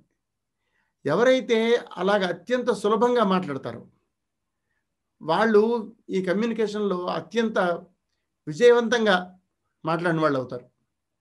చాలామంది పెద్ద పెద్ద వక్తలను కనుక మనం చూసినట్టయితే, వివేకానంద స్వామితో సహా, మార్టిన్ లూథర్ కింగ్ జూనియర్ కానీ, లేకపోతే ఇంకా కొత్త ఈ అమెరికా దేశ ప్రెసిడెంట్లు కానీ, మన దేశపు రాజకీయ నాయకులు కొంతమంది కానీ, వాళ్ళని చూసినప్పుడు మనకి ఆశ్చర్యం వేస్తుంది. వాళ్ళు ఎంత చాలా గోరుముద్దలు తినిపించినట్టు చిన్న చిన్న విషయాలను కూడా కలిపి చక్కగా మాట్లాడతారు. అది చాలా ముఖ్యమైన విషయం అనమాట, మనం అర్థం చేసుకోవాల్సింది. ఎప్పుడైతే కనుక మనం ఆ విధంగా మాట్లాడతామో అప్పుడు మన కమ్యూనికేషన్ అనేది, మన భావ వ్యక్తీకరణ అనేది నిజంగా జరుగుతుంది. వినేవాడికి అది నిజంగా అర్థం అవుతుంది. ఈ విషయాన్ని మనం అర్థం చేసుకోవాలి. అయితే ఈ భావ వ్యక్తీకరణలో మామూలుగా మనం చేస్తున్న పొరపాట్లు ఏమిటి, ఇంకా మనం ఇప్పుడు చేస్తున్న పద్ధతి కంటే ఇంకా మనం బాగా పనిచేయడానికి, ఇంకా మనల్ని మనం ఇంప్రూవ్ చేసుకోవడానికి ఏం పద్ధతులు ఉన్నాయి, దాని గురించి మనం మాట్లాడదాం. ముందుగా రినీషాని అడుగుదాం. రినీషా, ముందు చెప్పండి అమ్మా. మనం ఇప్పటిదాకా మాట్లాడుకున్నట్టుగాని ఇంప్రూవ్ చేసుకోవాలి అనుకుంటే మనం ఎప్పుడూ ఒక లెవెల్ ముందు ఆలోచిస్తూ ఉంటే మంచిది, ఇంకా ఇంప్రూవ్మెంట్కి ఎక్కువ స్కోప్ ఉంటుందని అనుకుంటున్నాను. అదే అంటే మనం ఒక టార్గెట్ పెట్టుకుంటాం కదా, వీళ్ళ లెవెల్కి చెప్తున్నాం అన్నట్టు వాళ్ళకన్నా కింద ఉండే లెవెల్ కూడా అని టార్గెట్ పెట్టుకుంటే మనం చాలా వరకు సక్సీడ్ అవ్వచ్చు. మనం చెప్పే దాని మీద మనం ఫుల్ క్లారిటీతో ఉండాలి. అది ఫస్ట్ పాయింట్ అన్నమాట. మనకి ఆ విషయం తెలుసు అన్నట్టు, అప్పుడే మనం వాళ్ళకి చెప్పటానికి ఉంటుంది. నెక్స్ట్, అది మనం ఎంత బాగా చెప్తున్నాం అనేది వాళ్ళకి ఎంత బాగా అర్థమైంది అన్న దాన్ని బట్టే ఉంటుంది. కాబట్టి మనం అది తెలుసుకునే ముగించాలి.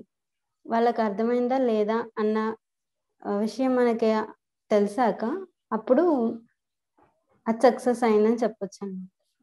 అది మన పర్సనాలిటీకి డైరెక్ట్గా రిలేట్ అయి ఉంటుంది. కాబట్టి ఇంకా కమ్యూనికేషన్ అనేది ఈ రోజు చేసి ఆపేసేది లేకపోతే ఇంకో 2 days తర్వాత పనికిరాంది కాదు. మనం జీవితాంతం ఇలా సొసైటీలో ఇలా ఉంటున్నామంటే, సొసైటీలో జీవిస్తూ ఉంటున్నామంటే మనం నిరంతరం కమ్యూనికేట్ చేయాల్సి వస్తూనే ఉంటుంది. అది మన చుట్టుపక్కల వాళ్ళకా, ఎవరితో అన్నది టైం బట్టి డిసైడ్ అవుతూ ఉంటుంది. సో మనతో ఎప్పుడు ఉండేది మన పర్సనాలిటీ కాబట్టి, మనం బయట వాళ్ళకి చెప్పే మాటలంతా దాన్ని బేస్ అయి ఉంటాయి కాబట్టి, మనల్ని మనం ఇంప్రూవ్ చేసుకోవడానికి ట్రై చేస్తూ ఉండాలి.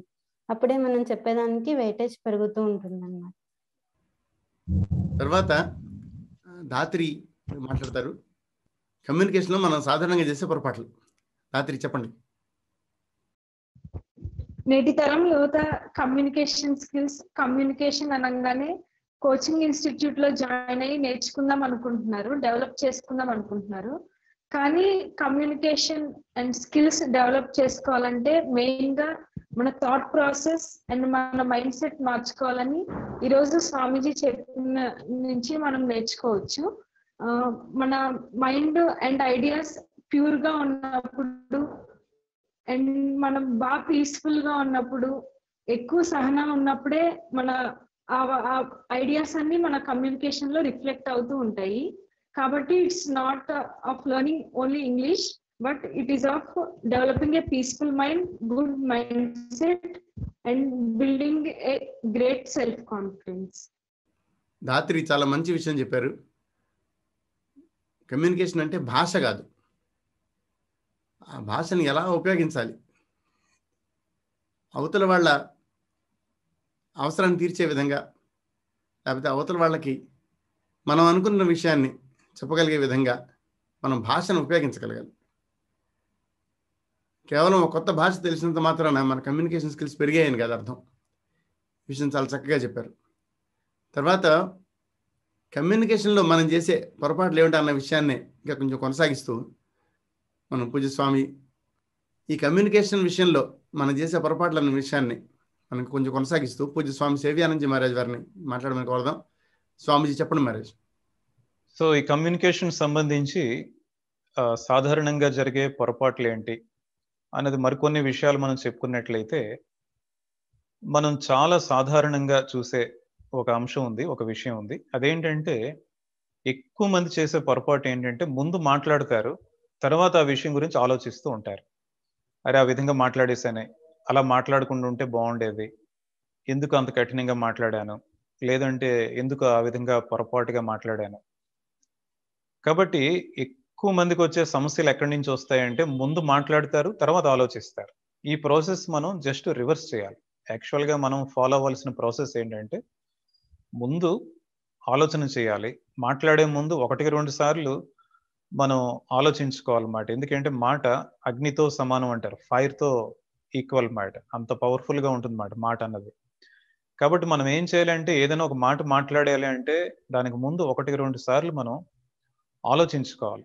ఆలోచించుకొని మాట్లాడినట్లయితే మనం మ్యాక్సిమం ప్రాబ్లమ్స్ అన్ని కూడా అవాయిడ్ చేయొచ్చు అన్నమాట. ఈ రోజుల్లో మనం చూస్తూ ఉంటాం, చాలా పెద్ద పెద్ద లీడర్స్లో కూడా ఇది ఒక సమస్యగా తయారవుతుంది అన్నమాట. ముందు ఏదో మాట్లాడేస్తారు, తర్వాత మరలా దాని గురించి పశ్చాత్తాపడుతూ ఉంటారు, ఎందుకు ఇలా మాట్లాడామని. కాబట్టి ఇది మనం పూర్తిగా అవాయిడ్ చేస్తూ ఉండాలి.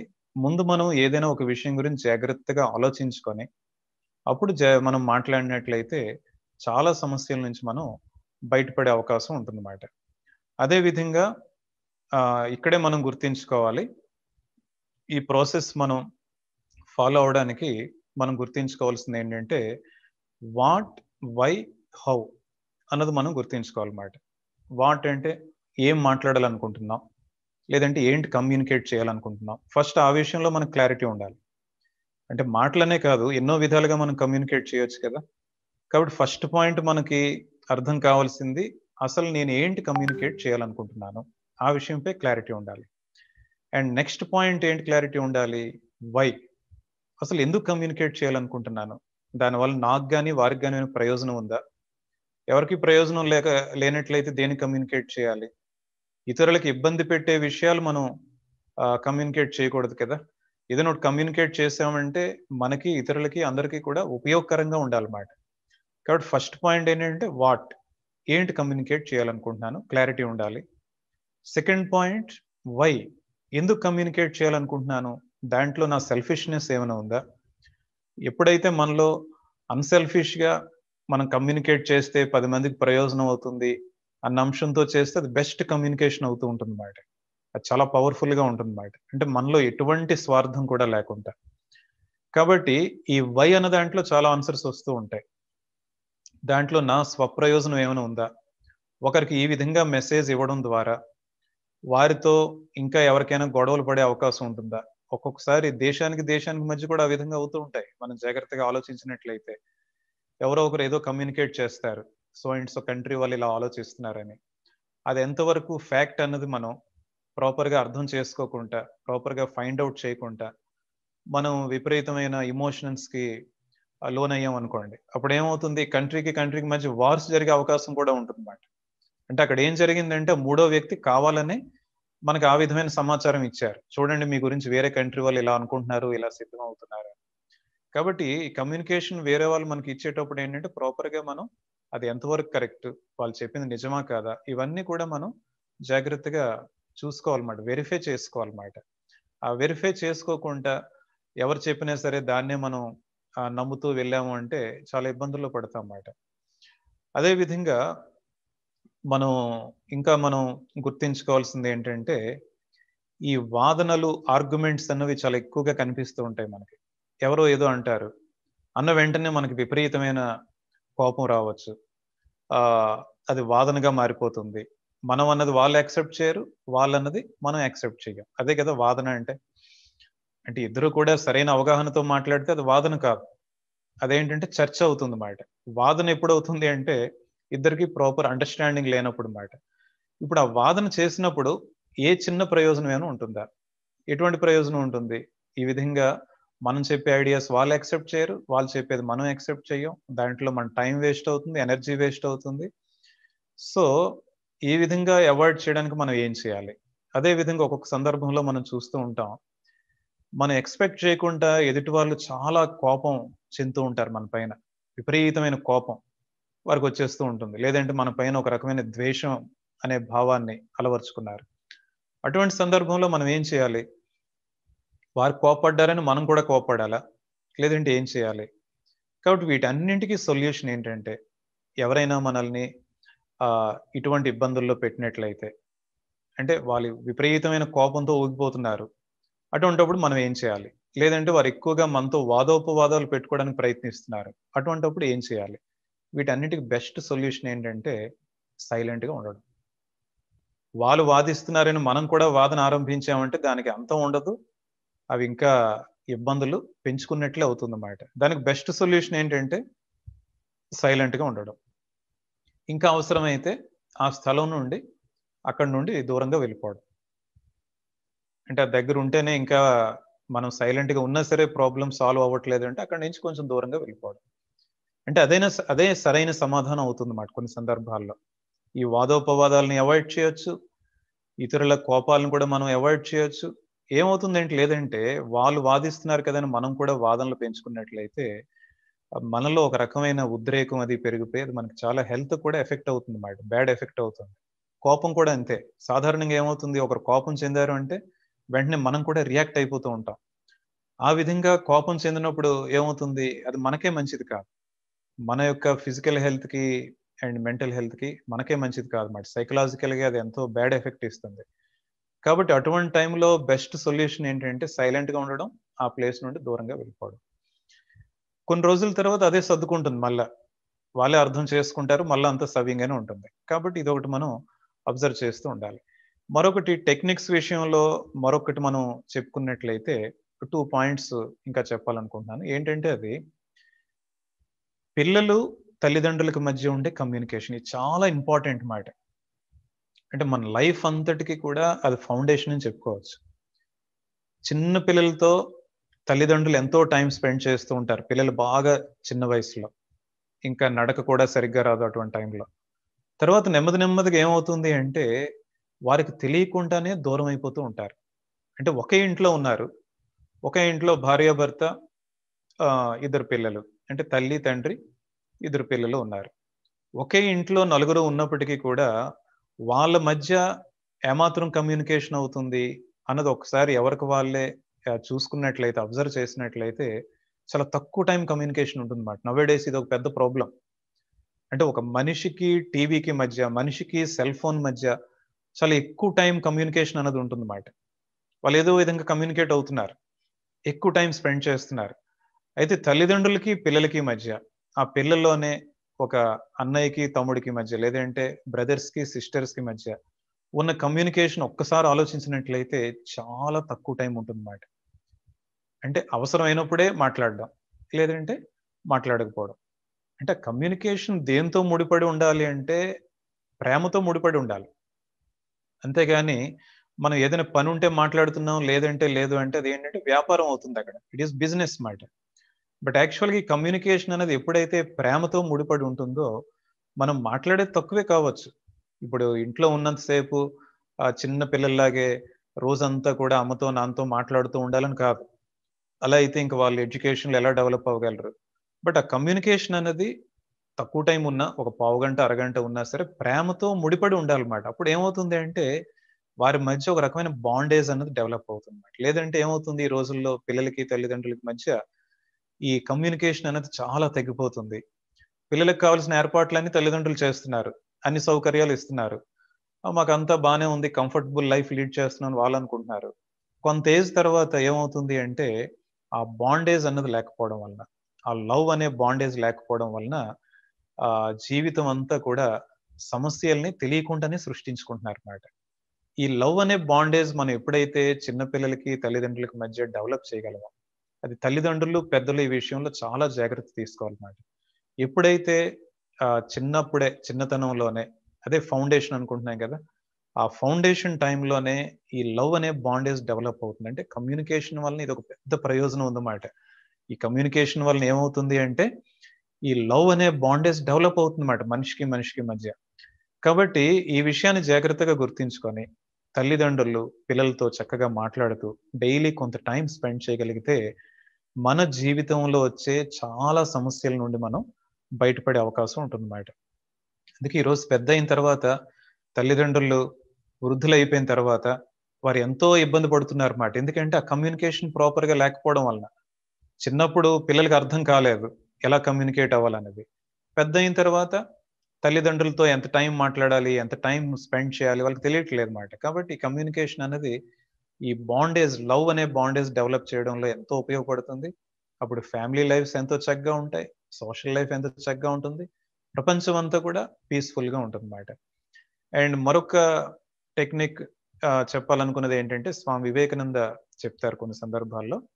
ఏమని చెప్తారంటే మనం ఇతరులతో కమ్యూనికేట్ చేసేటప్పుడు ఏమైనా ఒక ప్రసంగం ఇస్తున్నాం, ఏదైనా ఒక టాపిక్ తీసుకొని చెప్తున్నాం, చెప్పేటప్పుడు ఏ విధంగా ఉండాలి అంటే ఆ ఫస్ట్ సెంటెన్స్ కి సెకండ్ సెంటెన్స్ కి మధ్య ఒక కనెక్టివిటీ ఉండాలన్నమాట. మనం ఫస్ట్ ఒక 5 minutes చెప్పాం, నెక్స్ట్ వెంటనే మనం టాపిక్ మార్చేసి వేరే టాపిక్ గురించి చెప్పుకుంటున్నాం. ఆ కనెక్టివిటీ ఎప్పుడైతే ఉండదో, ఆ కనెక్టివిటీ లేనప్పుడు ఏంటంటే ఆడియన్స్ లో ఏమవుతుంది అంటే వాళ్ళు ఆలకించేటప్పుడు వాళ్ళు గుర్తించుకోలేరు మాట. మనం ప్రతి 5 నిమిషాలకి టాపిక్ మార్చేస్తూ ఏదేదో చెప్తున్నా అంటే మనలో నాలెడ్జ్ ఉండొచ్చు, చాలా విషయాలు చెప్పి ఉండొచ్చు, యూస్ఫుల్ పాయింట్సే కావచ్చు. అయినప్పటికీ కూడా అది ఎప్పుడైతే ఒక ఫ్లోలో వెళ్ళడం లేదో, ఆ ఫస్ట్ చెప్పిన దానికి నెక్స్ట్ చెప్పిన దానికి కనెక్టివిటీ అన్నది ఎప్పుడైతే బ్రేక్ అవుతుందో వాళ్ళది గుర్తించుకోలేరు మాట. అంటే మనం ఒక అరగంట, గంట సేపు మాట్లాడిన తర్వాత అంతా బాగా చెప్పారు అంటారు, చాలా మంచి మంచి పాయింట్స్ చెప్పారు అంటారు. ఇవి కొన్ని పాయింట్స్ చెప్పండి అంటే వాళ్ళు చెప్పలేరు. ఎందుకంటే కనెక్టివిటీ లేకపోవడం అన్నమాట. కాబట్టి మనం ఎప్పుడు కూడా గుర్తించుకోవాలి, మనం చిన్నపిల్లలకి చెప్పినా ఎవరికి చెప్పినా సరే మనం మాట్లాడేది 5 నిమిషాలైనా, అరగంట అయినా, ఎంతసేపు అయినా సరే ఆ ఒక టాపిక్ తీసుకొని కంప్లీట్ గా కనెక్టివిటీ అనేది మెయింటైన్ చేయాలన్నమాట. మరొక పాయింట్ ఏమని చెప్తారంటే స్వామి వివేకానంద, ఫస్ట్ మనం ఏ టాపిక్ తో అయితే ఆరంభించామో ఎండ్ చేసినప్పుడు కూడా అదే టాపిక్ తో ఎండ్ చేయగలగాలన్నమాట. ఆ కనెక్టివిటీ ఉన్నప్పుడే అది పాసిబుల్ అవుతుంది.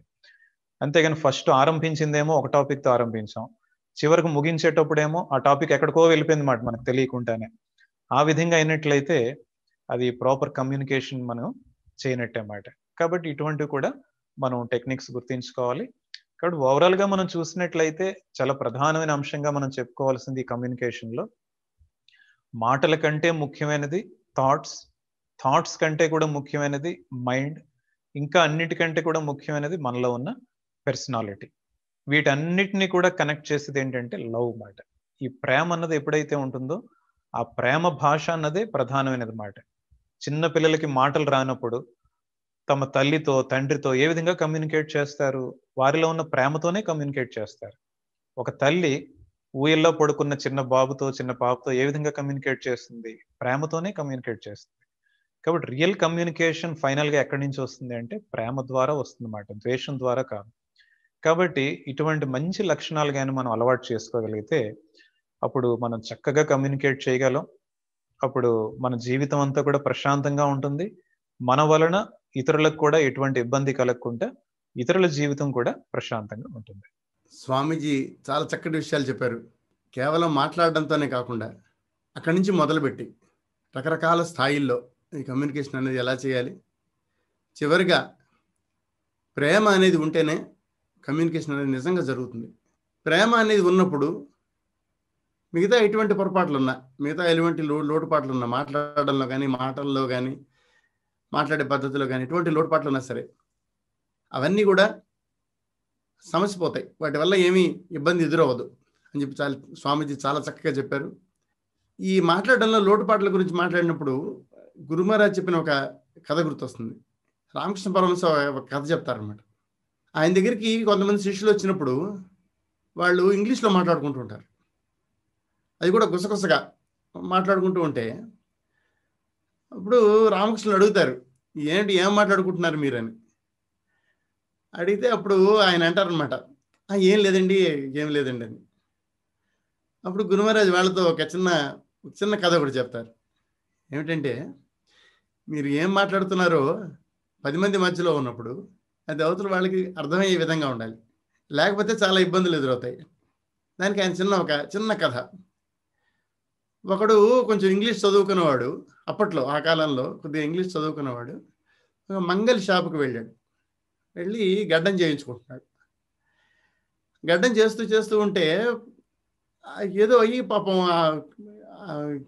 కొద్దిగా గడ్డం తెగింది, చిన్న ఘాటు పడింది.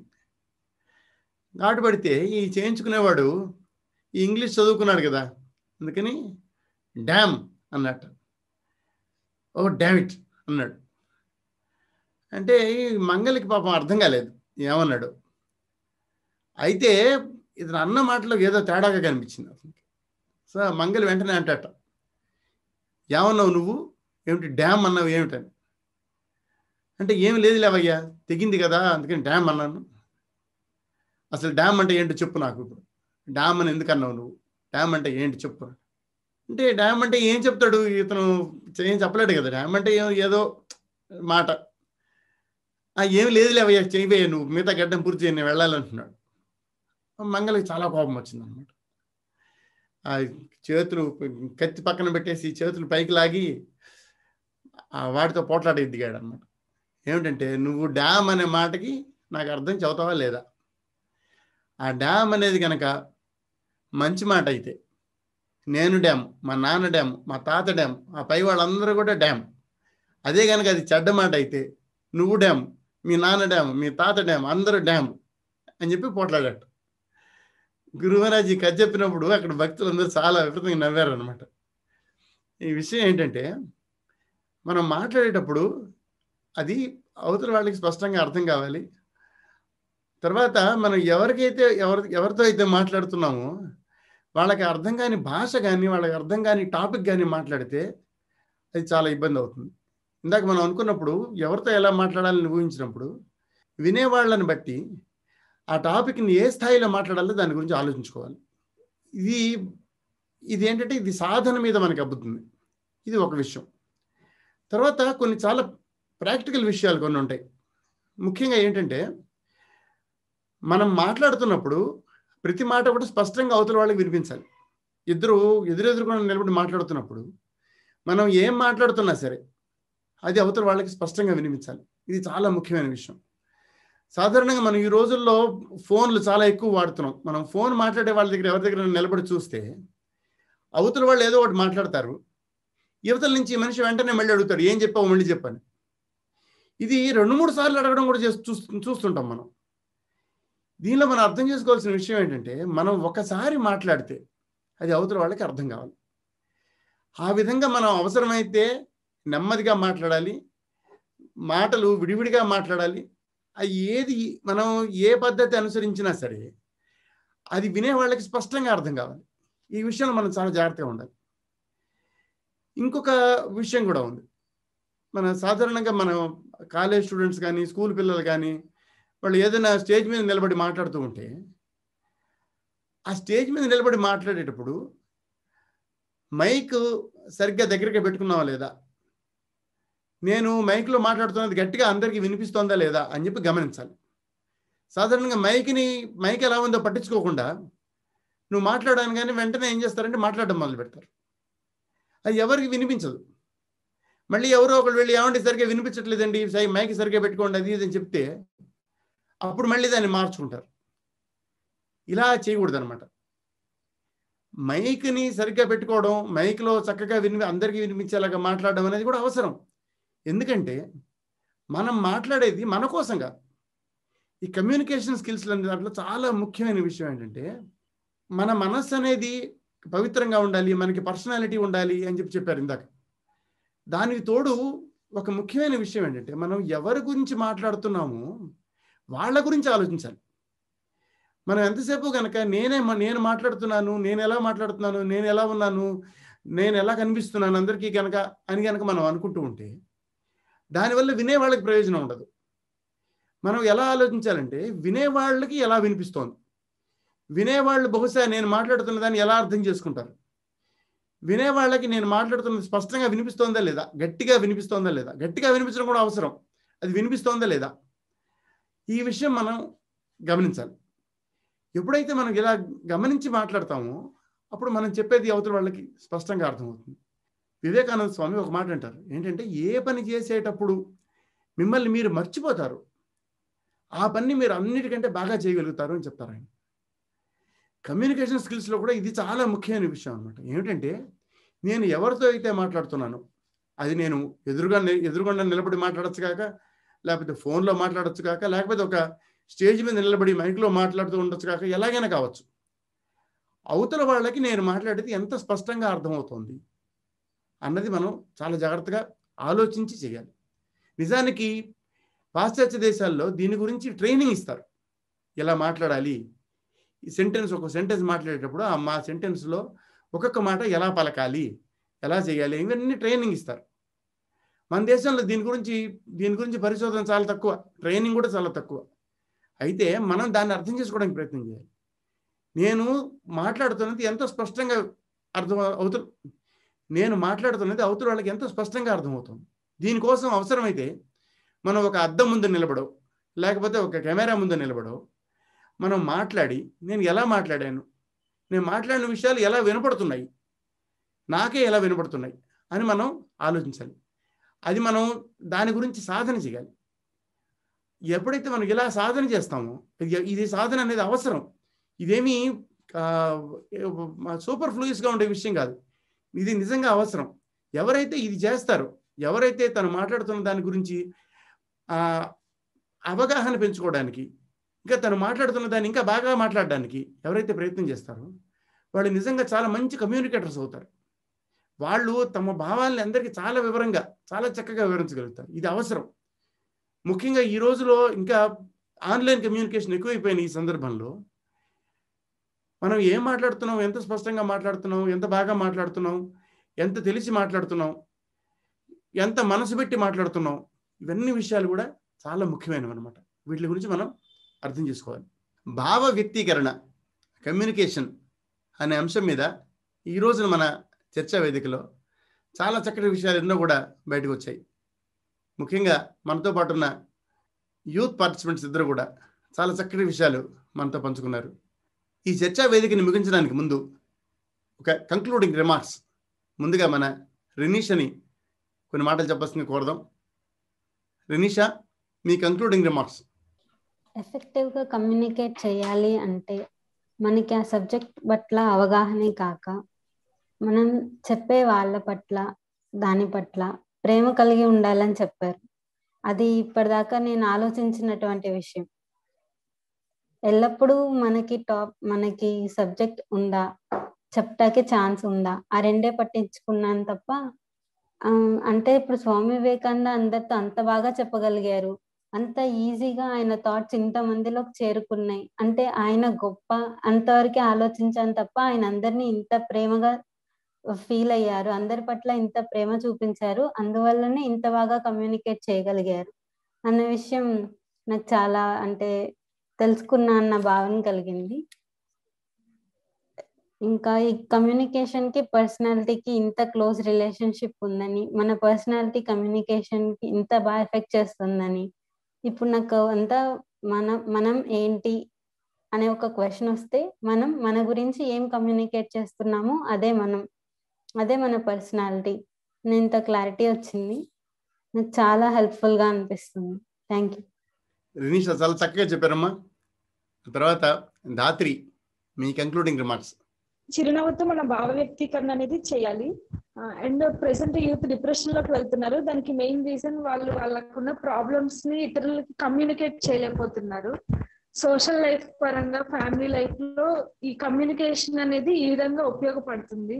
మనం అనుకుంటున్నాం డిప్రెషన్ ఎందుకు వస్తుంది, ఎందుకు ఇన్ని ప్రాబ్లమ్స్ వస్తున్నాయని. మెయిన్ కమ్యూనికేషన్ లేకపోవడం, ఫ్యామిలీ మెంబర్స్ తో, ఫ్రెండ్స్ తో అండ్ ఇన్ సోషల్ లైఫ్ లో కమ్యూనికేషన్ లేకపోవడం వల్ల కొన్ని ప్రాబ్లమ్స్ యూత్ ఎదుర్కొంటున్నారని నా అభిప్రాయం. అండ్ స్వామీజీ చెప్పిన విషయాలు పాటిస్తే ఈ ప్రాబ్లమ్స్ అన్ని సాల్వ్ అయ్యి మంచి కమ్యూనికేషన్ ఏర్పడుతుందని అనుకుంటున్నాను. Thank you. ధాత్రి చాలా చక్కటి విషయం ఒకటి చెప్పారు. ఏంటంటే మనకి ఏదైనా కష్టం వచ్చినప్పుడు, మన మనసు బాగాలేనప్పుడు, మనం మన కష్టాన్ని, మన మనసు బాగాలేకపోయిన విషయాన్ని మన పెద్దవాళ్ళతోనూ, మన మేలు కోరే వాళ్ళతోనూ మనం చెప్పగలగాలి, మన శ్రేయోభిలాషులతో మనం చెప్పగలగాలి. ఇది కమ్యూనికేషన్లో ఇది ఒక చాలా ముఖ్యమైన పార్ట్. ఈ టాపిక్కే చాలా పెద్ద విషయం, దీని గురించి ప్రత్యేకంగా మళ్ళీ మాట్లాడాల్సి వస్తుంది. అయితే దాన్ని అర్థం చేసుకోవడం మాత్రం చాలా అవసరం. ఏ విషయాన్ని ఎప్పుడు మాట్లాడాలో కూడా తెలియాలి కదా. మనకి కష్టం వచ్చినప్పుడు దాన్ని చెప్పుకోగలగడం కూడా మనకి తెలియాలి కదా. ఇది చాలా చాలా ముఖ్యమైన పాయింట్. స్వామీజీ, మీరు కూడా చెప్పండి స్వామీజీ. సో మనం చాలా చక్కని చర్చ ఒకటి ఇప్పటి వరకు కొనసాగుతుంది. చివరిగా 1-2 పాయింట్స్ నేను చెప్పాలనుకున్నవి ఏంటంటే, ఇందాక నటరాజన్ గారు చెప్తున్నప్పుడు ఒక మాట అన్నారు. ఏమంటే మనం ఏదైనా ఒక పని చేస్తున్నప్పుడు మనల్ని మనం మర్చిపోయేటట్టుగా ఉండాలి. అంటే అక్కడే మనం గుర్తించుకోవాల్సిన విషయం ఏంటంటే, స్వామి ఒక ఎగ్జాంపుల్ ఏంటంటే, స్వామి రంగనాథానందజీ మహారాజ్ వారు ఆఫ్టర్ 80 years, ఆఫ్టర్ 90 years కూడా పుస్తకాలు చదువుతూ ఉండేవారు అన్నమాట. వారికి సాహిత్యం అధ్యయనం చేయడం అంటే చాలా ఇష్టం అన్నమాట వారి జీవితంలో. అయితే వారు చదివేటప్పుడు ఏ విధంగా ఉండేదంటే, నెంబర్ ఆఫ్ ఇన్సిడెంట్స్ ఉన్నాయి, ఆయన పూర్తిగా అక్కడ చుట్టుపక్కల ఉన్న సర్కమ్స్టాన్సెస్ అని, టైం అని అన్ని కూడా మర్చిపోయేవారు అన్నమాట. అంటే మైండ్ అంతా కూడా అక్కడ ఉన్న సబ్జెక్ట్లోనే ఇన్వాల్వ్ అయిపోయేది అన్నమాట. అంటే అక్కడ ఏం జరుగుతుంది, కాన్సన్ట్రేషన్ అన్నమాట. అటువంటి కాన్సన్ట్రేషన్ ఉంటుంది. రామకృష్ణ పరమహంస వారు భజనలు చేస్తున్నప్పుడు అక్కడ ఒక వర్ణన ఉంటుంది అన్నమాట. స్వామి శారదానందజీ మహారాజ్ చెప్తారు, ఏ విధంగా భజనలు చేసేవారు అంటే, వారి మనసు పూర్తిగా భగవంతుల్లో లీనమైపోయేది అన్నమాట. అందుకే వారి భజనలు చాలా ఎక్సలెంట్ గా ఉండేవన్నమాట. అదేవిధంగా స్వామి వివేకానంద భజనలు చేసేటప్పుడు కూడా వారి మనస్సు పూర్తిగా భగవంతుల్లో లీనమైపోయేది. ఆ విధంగా వాళ్ళు భజనలు చేసేవారు. అంటే ఇంక వేరే థాట్ ఇంకేం లేదన్నమాట. అదేవిధంగా స్వామి వివేకానంద ప్రసంగాలు అంత ప్రఖ్యాతి ఏ విధంగా జరిగాయంటే, మరొక ఇంపార్టెంట్ పాయింట్ ఏంటంటే, అక్కడ వారిలో ఉన్న కాన్సన్ట్రేషన్ అన్నమాట చాలా హైయెస్ట్ లెవెల్లో ఉండేదన్నమాట. కాన్సన్ట్రేషన్ ఎప్పుడైతే మనం ఏదైనా ఒక విషయం చెప్పేటప్పుడు పూర్తి కాన్సన్ట్రేషన్తో చెప్తున్నామో, అటువైపు ఆలకించే వాళ్ళు కూడా వాళ్ళకి తెలియకుండానే వాళ్ళ కాన్సన్ట్రేషన్ లెవెల్స్ కూడా పెరుగుతూ ఉంటాయి అన్నమాట. అంటే ఇదంతా కూడా సైంటిఫిక్ గా జరుగుతూ ఉంటుంది మనకు తెలియకుండానే. ఎప్పుడైతే చెప్పేవారిలో పూర్తి కాన్సన్ట్రేషన్ లేదో, అది ఒక టీచర్ కావచ్చు, మరొకరు కావచ్చు, తల్లిదండ్రులు కావచ్చు, ఎవరైనా సరే, మనం ఏదైనా ఒక అంశం మీద చెప్తున్నప్పుడు ముందు మనకు కాన్సన్ట్రేషన్ లేకపోతే ఆటోమేటిక్ గా వినే వాళ్ళకి కూడా కాన్సన్ట్రేషన్ లెవెల్స్ తగ్గిపోతూ ఉంటాయి అన్నమాట. మనం కూడా సరిగ్గా చెప్పలేము, వినేవాళ్ళు కూడా సరిగ్గా వినరు. కాబట్టి ఇక్కడ గుర్తించుకోవాల్సింది ఏంటంటే మనల్ని మనం మర్చిపోవడం అంటే అక్కడ జరగాల్సిన ప్రక్రియ ఏంటి, మనలో కాన్సన్ట్రేషన్ లెవెల్స్ ఎక్కువగా ఉండాలన్నమాట. ఎప్పుడైతే మనలో ఎక్కువ కాన్సన్ట్రేషన్ ఉంటుందో మనం చెప్పే సబ్జెక్ట్లో పూర్తిగా ఇన్వాల్వ్ అయిపోతాం. ఎప్పుడైతే ఆ సబ్జెక్ట్లో పూర్తిగా ఇన్వాల్వ్ అయిపోతామో ఆలకించే వాళ్ళు కూడా వాళ్ళకి తెలియకుండా వాళ్ళు కూడా పూర్తిగా ఇన్వాల్వ్ అయిపోతూ ఉంటారు అన్నమాట. ఓవరాల్గా అందరం కూడా సమయాన్ని మర్చిపోవాలన్నమాట. ఆ విధంగా మన యొక్క కమ్యూనికేషన్ ఉండాలి. అండ్ మరొక ఇంపార్టెంట్ పాయింట్ నేను చెప్పాలనుకుంటున్నాను. ఆ పాయింట్ ఏంటంటే కమ్యూనికేషన్లో మనం డిఫరెంట్ టైప్స్ చెప్పుకున్నాం కదా. ఒక మనిషికి మనిషికి మధ్య ఉన్న కమ్యూనికేషన్, మైండ్కి మధ్య ఉండే కమ్యూనికేషన్, మనిషికి భగవంతునికి మధ్య ఉండే కమ్యూనికేషన్. అదేవిధంగా మరొక ఇంపార్టెంట్ పాయింట్ మనం గుర్తుంచుకోవాల్సింది ఏంటంటే ఈ కమ్యూనికేషన్ అన్నది ఎన్నో విధాలుగా ఎంతో మంది ప్రయత్నిస్తూ ఉంటారు, కానీ ఒక బేసిక్ థింగ్ మిస్ అయిపోతూ ఉంటారు అన్నమాట. ఏంటి ఆ బేసిక్ థింగ్ అంటే సెల్ఫ్ కమ్యూనికేషన్. మనతో మనం మాట్లాడుకోవడం నేర్చుకోవాలి. ప్రతిరోజు కూడా కొంత టైం మనతో మనం మాట్లాడుకోవాలి, మన గురించి మనం ఆలోచించాలి. దట్ ఈస్ రియల్ కమ్యూనికేషన్ అన్నమాట. ప్రతిరోజు కూడా కొంత టైం పెట్టుకోవాలి. రాత్రి పడుకునే ముందు ఒక 5 నిమిషాలు 10 నిమిషాలు ఆ రోజంతా నేను ఏం చేశాను, ఎటువంటి ఆలోచనలు చేశాను, ఎటువంటి మాటలు మాట్లాడాను, ఎటువంటి పనులు చేశాను, ఇది ఎవరితో కూడా చెప్పనవసరం లేదు. అవన్నీ కూడా వేరే విషయాలు. ఫైనల్గా మనం చెప్పుకుంటున్నది ఏంటి, మనతో మనమే చెప్పుకోవాలన్నమాట. ఈ సెల్ఫ్ కమ్యూనికేషన్ ద్వారా సెల్ఫ్ స్టడీ అన్నది వస్తుందన్నమాట. అంటే మన గురించి మనం ఆలోచించడం నేర్చుకుంటాం, మనతో మనం మాట్లాడుకోవడం నేర్చుకుంటాం. ఇది ఎప్పుడైతే జరిగిందో మన జీవితంలో చాలా ఉపయోగపడుతుందన్నమాట. అంటే మనకు తెలియకుండానే మనలో ఆ ప్రోగ్రెస్ అనేది వస్తుందన్నమాట. మనలో జరిగిన పొరపాట్లని సరిదిద్దుకునే ప్రయత్నం చేస్తూ ఉంటాం అన్నమాట. ఎప్పుడైతే ఈ విధంగా ఉండదో చాలా మందిలో ఈ అలవాటు ఉండదు. మహాత్మా గాంధీ జీవితంలో చూసినట్లయితే, వారి ఆటోబయోగ్రఫీలో మనం చూసినట్లయితే వారిలో ఇటువంటి అలవాటు ఉండేది మాట. మహాపురుషులు, గొప్ప మహిళలు అటువంటి వారి జీవితాల్లో చూసినట్లయితే ఇది చాలా న్యాచురల్ గా వచ్చే హ్యాబిట్ మాట. ప్రతిరోజు కూడా వాళ్ళు కొంత టైం దీనికి స్పెండ్ చేస్తారు. మనకి 24 అవర్స్ టైం ఉంది. 24 అవర్స్ మనం ఎన్నో విధాలుగా టైము స్పెండ్ చేయడానికి ట్రై చేస్తూ ఉంటాం. కాబట్టి ఇది కూడా మన రొటీన్లో ఒక భాగం అయిపోవాలన్నమాట. మన దినచర్యలో ఒక భాగం అయిపోవాలి. ఏంటది? మనతో మనం కమ్యూనికేట్ చేసుకోవడం, మన గురించి మనం ఆలోచించుకోవడం.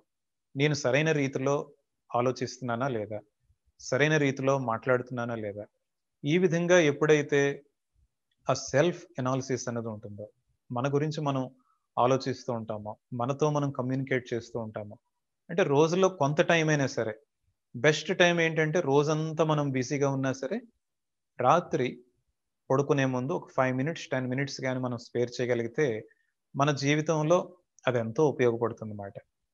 అదేవిధంగా మనం మరొకటి నాకు గుర్తొచ్చిన విషయం నేను చెప్తున్నాను. ఈ ఫ్యామిలీ మెంబర్స్ ఉన్నప్పుడు ఏంటంటే, ఒక ఫ్యామిలీలో 4 ఉన్నారు, 5 ఉన్నారు. వీళ్ళ మధ్య బెస్ట్ కమ్యూనికేషన్ ఏ విధంగా డెవలప్ అవుతుంది అంటే, రాత్రి ఆఫ్టర్ డిన్నర్ జనరల్గా రోజంతా ఎంతమంది బిజీగా ఉన్నా, స్కూల్స్కి వెళ్ళినా, జాబ్స్కి వెళ్ళినా నైట్ అందరూ కలుస్తూ ఉంటారు. సో రాత్రి భోజనం తర్వాత ఇంట్లో ఉన్న వాళ్ళందరూ కూడా కలిసి ఒక మంచి పుస్తకాన్ని ఒక 5 నిమిషాల పాటు చదివినట్లయితే, అంటే ఒకరు చదువుతారు, మిగిలిన వాళ్ళందరూ ఆలకిస్తారు అన్నమాట. ఏదైనా వాళ్ళకి నచ్చిన ఒక మంచి పుస్తకం, అందరికీ అర్థమయ్యే పుస్తకం, ఒక మంచి పుస్తకాన్ని తీసుకొని అదే పుస్తకం కంటిన్యూ చేయాలి. రోజుకు ఒక 5 నిమిషాలు చదివినట్లయితే అందరూ కలిసి కూర్చోవడం, ఒక మంచి విషయాన్ని అందరూ కూడా ఆలకించడం, దానివల్ల ఏంటంటే మనకు తెలియని ఒక రకమైన రిలాక్సేషన్ వస్తుందన్నమాట. అదొక బెస్ట్ కమ్యూనికేషన్గా మారుతుందన్నమాట. మన ఫ్యామిలీ ప్రాబ్లమ్స్ చాలా అవాయిడ్ చేయడానికి ఇది ఎంతో ఉపయోగపడుతుంది. కాబట్టి ఈ పాయింట్స్ కూడా మనం గుర్తించుకున్నట్లయితే మనకి కమ్యూనికేషన్లో ఎంతో ఉపయోగపడుతుంది. భావ వ్యక్తీకరణ అనే విషయం మీద ఈనాటి చర్చా వేదికలో చాలా చక్కటి విషయాలన్నీ కూడా మనం చర్చించుకున్నాం. భావ వ్యక్తీకరణ అనేది ఎక్కడ ఎలా ఉపయోగపడుతుంది, అది మనకి భావ వ్యక్తీకరణ చేసేవాడు ఏ విధంగా మాట్లాడాలి, ఏ విధంగా ఉండాలి, ఏ ఏ జాగ్రత్తలు తీసుకోవాలి, ఇటువంటి విషయాలన్నింటి గురించి కూడా మాట్లాడుకున్నాం. వాటన్నిటికన్నా మించి మనిషి మనసులో ఉన్న పవిత్రత, మనిషికి ఉన్న మంచి శీలం, అతడి భావాల్ని మరింత బాగా వ్యక్తీకరించేలాగా అతడు ఎలా చేయగలుగుతాయి, అతడికి ఎట్లాంటి శక్తినిస్తాయి అన్న విషయాన్ని గురించి మనం మాట్లాడుకున్నాం. అదేవిధంగా ఈ భావాలను వ్యక్తీకరించేటప్పుడు కేవలం మన గురించి ఆలోచించకుండా మన ఎదుటి వాళ్ళ గురించి ఆలోచించి వాళ్ళు ఎలా ఉన్నారు, వాళ్ళకి నేను ఎలా చెప్పాలి అని అనుకోవాలి. తర్వాత మనం ఎంతెంత గొప్ప పరిశోధనలు చేసినా, ఎంత గొప్ప విషయాలు తెలుసుకున్నా, అది వినేవాడికి అర్థమయ్యేలాగా చెప్పలేకపోతే కనుక దానివల్ల ప్రయోజనం ఉండదు. కాబట్టి మనం దాని గురించి ఎలా మాట్లాడాలి, ఎలా మాట్లాడాలో నేర్చుకోవాలి. ఈ విషయాలన్నీ కూడా మనం ఈ రోజున చెప్పుకున్నాం. చివరిగా